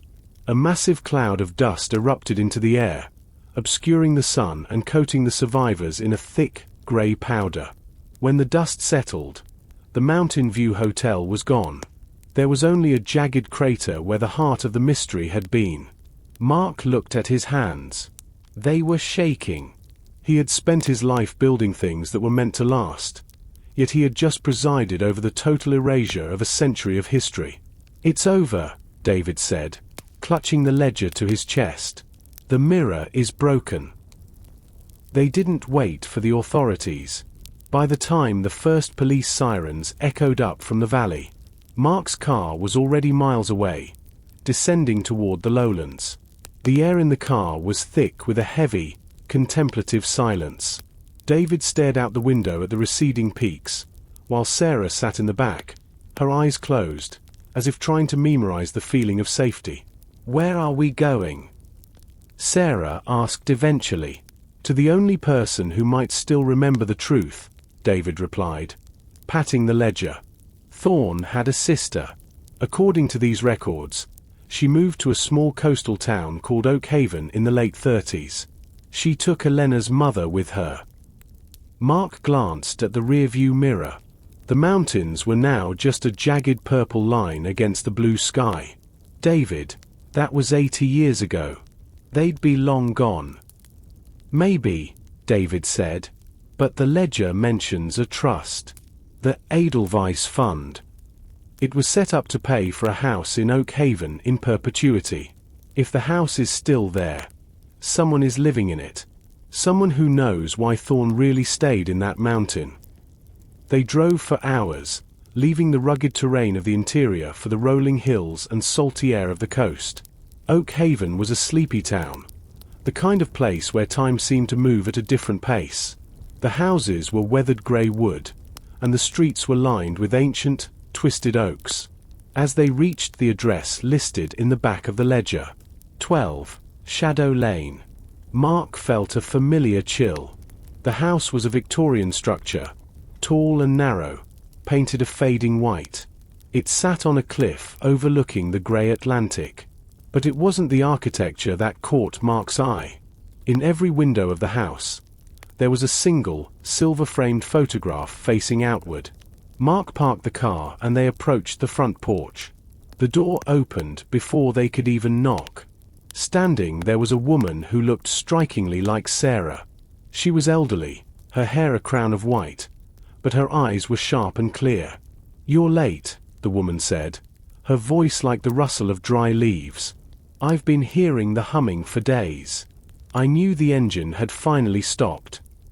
She looked at Mark, then at the ledger in David's hand. "I am Clara Thorn, and I think it's time you told me what you did with my brother's key." The interior of Clara Thorn's house was a living museum of early 20th century physics. Brass orreries sat on mahogany sideboards, and the walls were papered with blueprints that looked like intricate mandalas. Clara led them into a sun-drenched parlor where the air smelled of salt and ozone. Despite the warmth of the afternoon, a heavy iron stove was burning in the corner, its heat shimmering. "You dropped the key into the core," Clara said, not as a question, but as a statement of fact. She gestured for them to sit on velvet chairs that felt as old as the mountains. You didn't just stop a machine, Mark Sterling. You broke a seal that was meant to hold until the world was ready to listen. Ready to listen to what? Mark asked, leaning forward. He felt a phantom vibration in his palm, the ghost of the silver key still haunting his nerves. Clara reached into a small velvet box on the table and pulled out a photograph. It was Thomas Thorne, but he wasn't at the hotel. He was standing on a beach, holding a device that looked like a primitive radio receiver. Next to him was a woman with a face so similar to Sarah's it was unsettling. My brother didn't find a power source, Clara explained, her voice steady. He found a carrier wave. The mountain wasn't generating energy. It was receiving it. From where, he never quite figured out. But he knew it was intelligent. He called it the Symphony of the Spheres. David opened the ledger to the page about the thin walls. He said the walls between then and now were failing. We saw Elena. Clara. We saw her at the gate after the engine died. Clara's eyes softened, a flicker of grief crossing her face. Elena wasn't a ghost. She was a resonance. When the engine ran, it folded time like a piece of paper. The Elena you saw was the Elena from 1924, caught in the overlap. By destroying the engine, you didn't kill her. You finally let her time move forward. You gave her back her death. Sarah let out a shaky breath. And the engine itself. Henderson thought it was worth billions. It is, Clara said grimly. But not for the reasons he thinks. The Continental Group doesn't want clean energy. They want the carrier wave. They want to listen to the future. They believe that if they can predict the resonance of the planet, they can control the economy, the weather, and even the minds of people. But the engine is gone, Mark reminded her. The shaft collapsed. The core is buried under millions of tons of rock. Clara stood up and walked to the window, looking out at the Atlantic. The mountain was the amplifier, Mark. But the source is still out there. And my brother left a second key. Not a physical one, but a mathematical one. It's hidden in the rhythm of the letters you found. She turned back to them, her face illuminated by the setting sun. The Continental Group is already here, in Oak Haven. They didn't follow you. They've been waiting for the signal to stop. Because the moment the mountain went silent, the shadow station in the valley began to broadcast. The atmosphere in Clara's parlor shifted from academic to urgent. Mark stood up and moved to the window. Outside, the quiet streets of Oak Haven looked the same, but now he noticed the small details. A black sedan parked too far from the curb, a man in a grey suit standing by the lighthouse, and the way the birds seemed to avoid the old radio tower on the northern cliff. What is the shadow station? Mark asked. It was Thorne's backup, Clara said. He knew the hotel might fall. He was a man of many redundancies. The station is a low-frequency relay hidden beneath the Oak Haven lighthouse. It's smaller, more subtle. It doesn't move mountains, but it carries the data. David tapped the ledger. If the Continental Group gets the data from the relay, they have the formula. They won't need the mountain anymore. They can build these engine resonance harvesters anywhere. We have to shut it down, Sarah said. Her voice had a new steeliness. We didn't survive the collapse of a mountain just to let them win in a beach town. Clara shook her head. It's not as simple as pulling a lever this time. The shadow station is tied to the town's power grid. If you overload it, you'll take out the lighthouse and the local hospital. You need to phase shift the signal. You need to make the data unreadable. How? Mark asked. Clara reached into her apron and pulled out a small, copper-bound tuning fork. It looked ancient, the metal pitted with age. This is tuned to the silent note. If you strike this against the main transmission cable, the vibration will scramble the frequency. It will turn the data into white noise. But someone has to be at the base of the tower when it happens, Mark noted. And those men outside aren't going to let us walk up to the lighthouse with a tuning fork. I'll go, David said, standing up with his cane. They won't suspect a limping man of being a saboteur. I'll look like a tourist taking a sunset walk. No, Mark countered. We do this together. Sarah and I will distract the men at the sedan. Clara, do you have a way to cut the streetlights? Clara smiled, a sharp, witty grin that reminded Mark of his own. I've been the town's unofficial electrician for 40 years, Mr. Sterling. I can do more than just cut the lights. I can make this town look like a ghost ship. They spent the next hour planning. Mark felt a strange sense of déjà vu. He was once again preparing to break into a secure location. But this time, the stakes weren't a family secret. They were the fundamental frequency of the world. As night fell over Oak Haven, the fog rolled in from the sea, thick and smelling of brine. The humming in Mark's head grew louder. The shadow station was warming up. The fog in Oak Haven didn't just drift. It curdled. It was thick, damp, and smelled of copper. A sure sign that the shadow station was beginning to ionize the air. Mark stood in the darkness of the Thorn porch, watching the black sedan. The man in the grey suit was no longer standing still. He was pacing, his hand pressed to an earpiece. The signal was live. Now, Clara whispered from the doorway. She reached behind a decorative wooden panel and pulled a heavy brass switch. Throughout the neighborhood, the streetlights didn't just flicker out. They died with a coordinated action. The town was plunged into a Stygian gloom, the only light coming from the sweeping, rhythmic beam of the lighthouse on the cliff. Go, Mark told Sarah and David. They moved toward the beach, staying low in the tall sea grass. Mark, meanwhile, walked directly toward the black sedan. He needed to be the loud, obvious distraction. He pulled his flashlight from his pocket and began stroking the beam across the fog, making it look like he was searching for something. Hey! Mark shouted, his voice echoing off the wooden houses. I know you're there. I've got the ledger. Come and get it. The car doors flew open. 3 men in tactical gear, similar to the team in the mountain, stepped out. They didn't use flashlights. They had thermal goggles that glowed with a faint, predatory green light. Stay where you are, Sterling, one of them commanded. Mark didn't stay. He turned and sprinted toward the old oak grove. He knew these woods. Clara had mapped them out for him. He led the men on a chase through the twisted trees, the thermal goggles struggling with the fluctuating temperatures Clara had caused by venting steam from the town's heating pipes. Meanwhile, at the base of the lighthouse, Sarah and David reached the heavy iron door. The humming was a physical force here, a vibration that made the sand beneath their feet dance in geometric patterns. The cable, David gasped, pointing to a thick, armored conduit that ran from the lighthouse foundation into the ground. It was vibrating so hard the metal was glowing a dull cherry red. Sarah pulled out the copper tuning fork. She looked up. High above, on the lighthouse balcony, she saw a satellite dish that wasn't part of the original structure. It was pointed straight up, pulsing with a rhythmic blue light.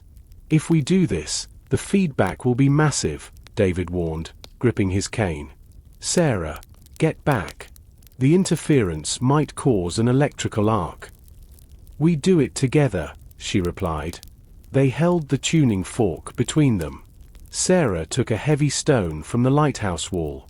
She took a deep breath, looking at the glowing cable. This was the end of the line. Everything Thorn had built, everything Henderson had craved, and everything they had suffered through came down to this single, vibrating wire. Sarah swung the stone. The strike was clean. The copper fork rang with a note so pure and high it shattered every window in the lighthouse. The sound didn't dissipate, it multiplied, reflecting back into the cable. The reaction was instantaneous.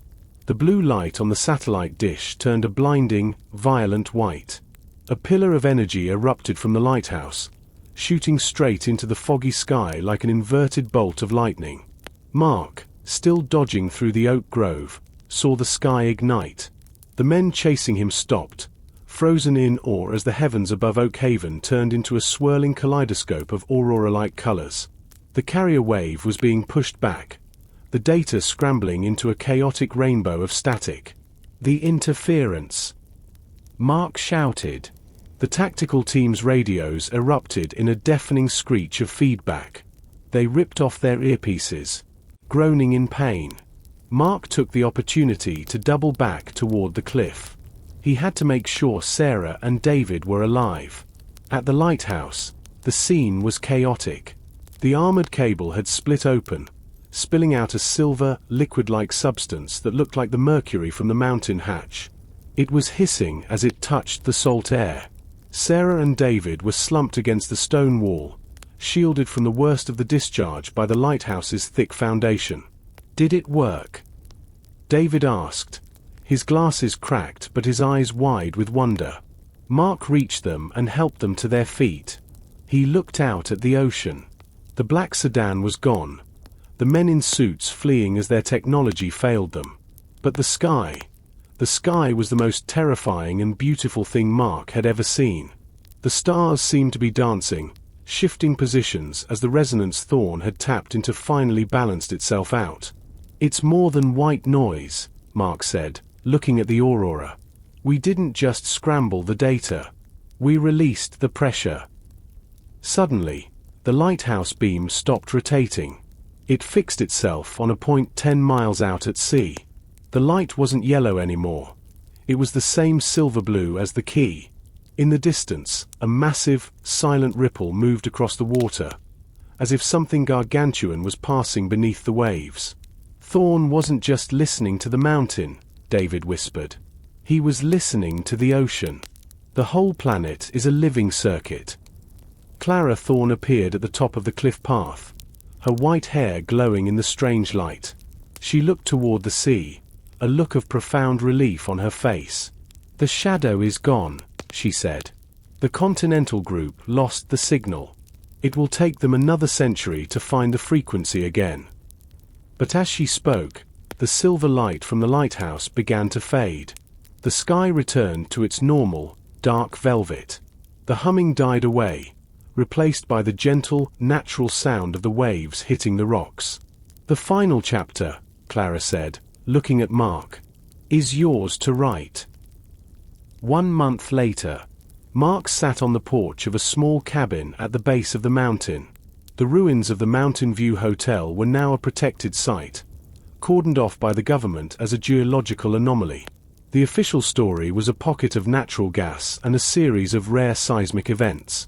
The world moved on, blissfully unaware of the carrier wave or the engine. Sarah and David had moved to Oakhaven to stay with Clara. They were busy archiving the remaining Thorn papers, turning the ledger of secrets into a library of forgotten science. David's health had fully returned. The mountain air, it seemed, had left him with a strange, lingering vitality. Mark looked at his drafting table. He wasn't designing houses anymore. He was sketching something different. A series of small, low-impact resonance towers designed to provide free, clean water to remote villages. It was Thorn's dream, stripped of the greed and the secrecy. He reached into his pocket and pulled out a small piece of metal. It wasn't the silver key. It was a small, star-shaped fragment he had found in the ash of the lobby on his last day there. It didn't glow. It didn't hum. It was just a piece of history. He looked up at the peak. The mountain view was gone, but the mountain remained. It was no longer a place of whispers and shadows. It was just a mountain, tall, silent, and free. Mark stood up and walked to the edge of the porch. He took the star-shaped fragment and tossed it into the deep green woods. It vanished into the undergrowth without a sound. "Goodbye, Thomas," Mark whispered. The wind picked up, rustling the leaves of the pine trees. For a split second, Mark thought he heard a soft, melodic hum, the ghost of a song he once knew. But then it was gone, replaced by the simple, beautiful sound of a bird calling out to the morning sun. The mystery was closed. The world was quiet. And for the first time in a very long time, Mark Sterling felt like he was exactly where he was meant to be.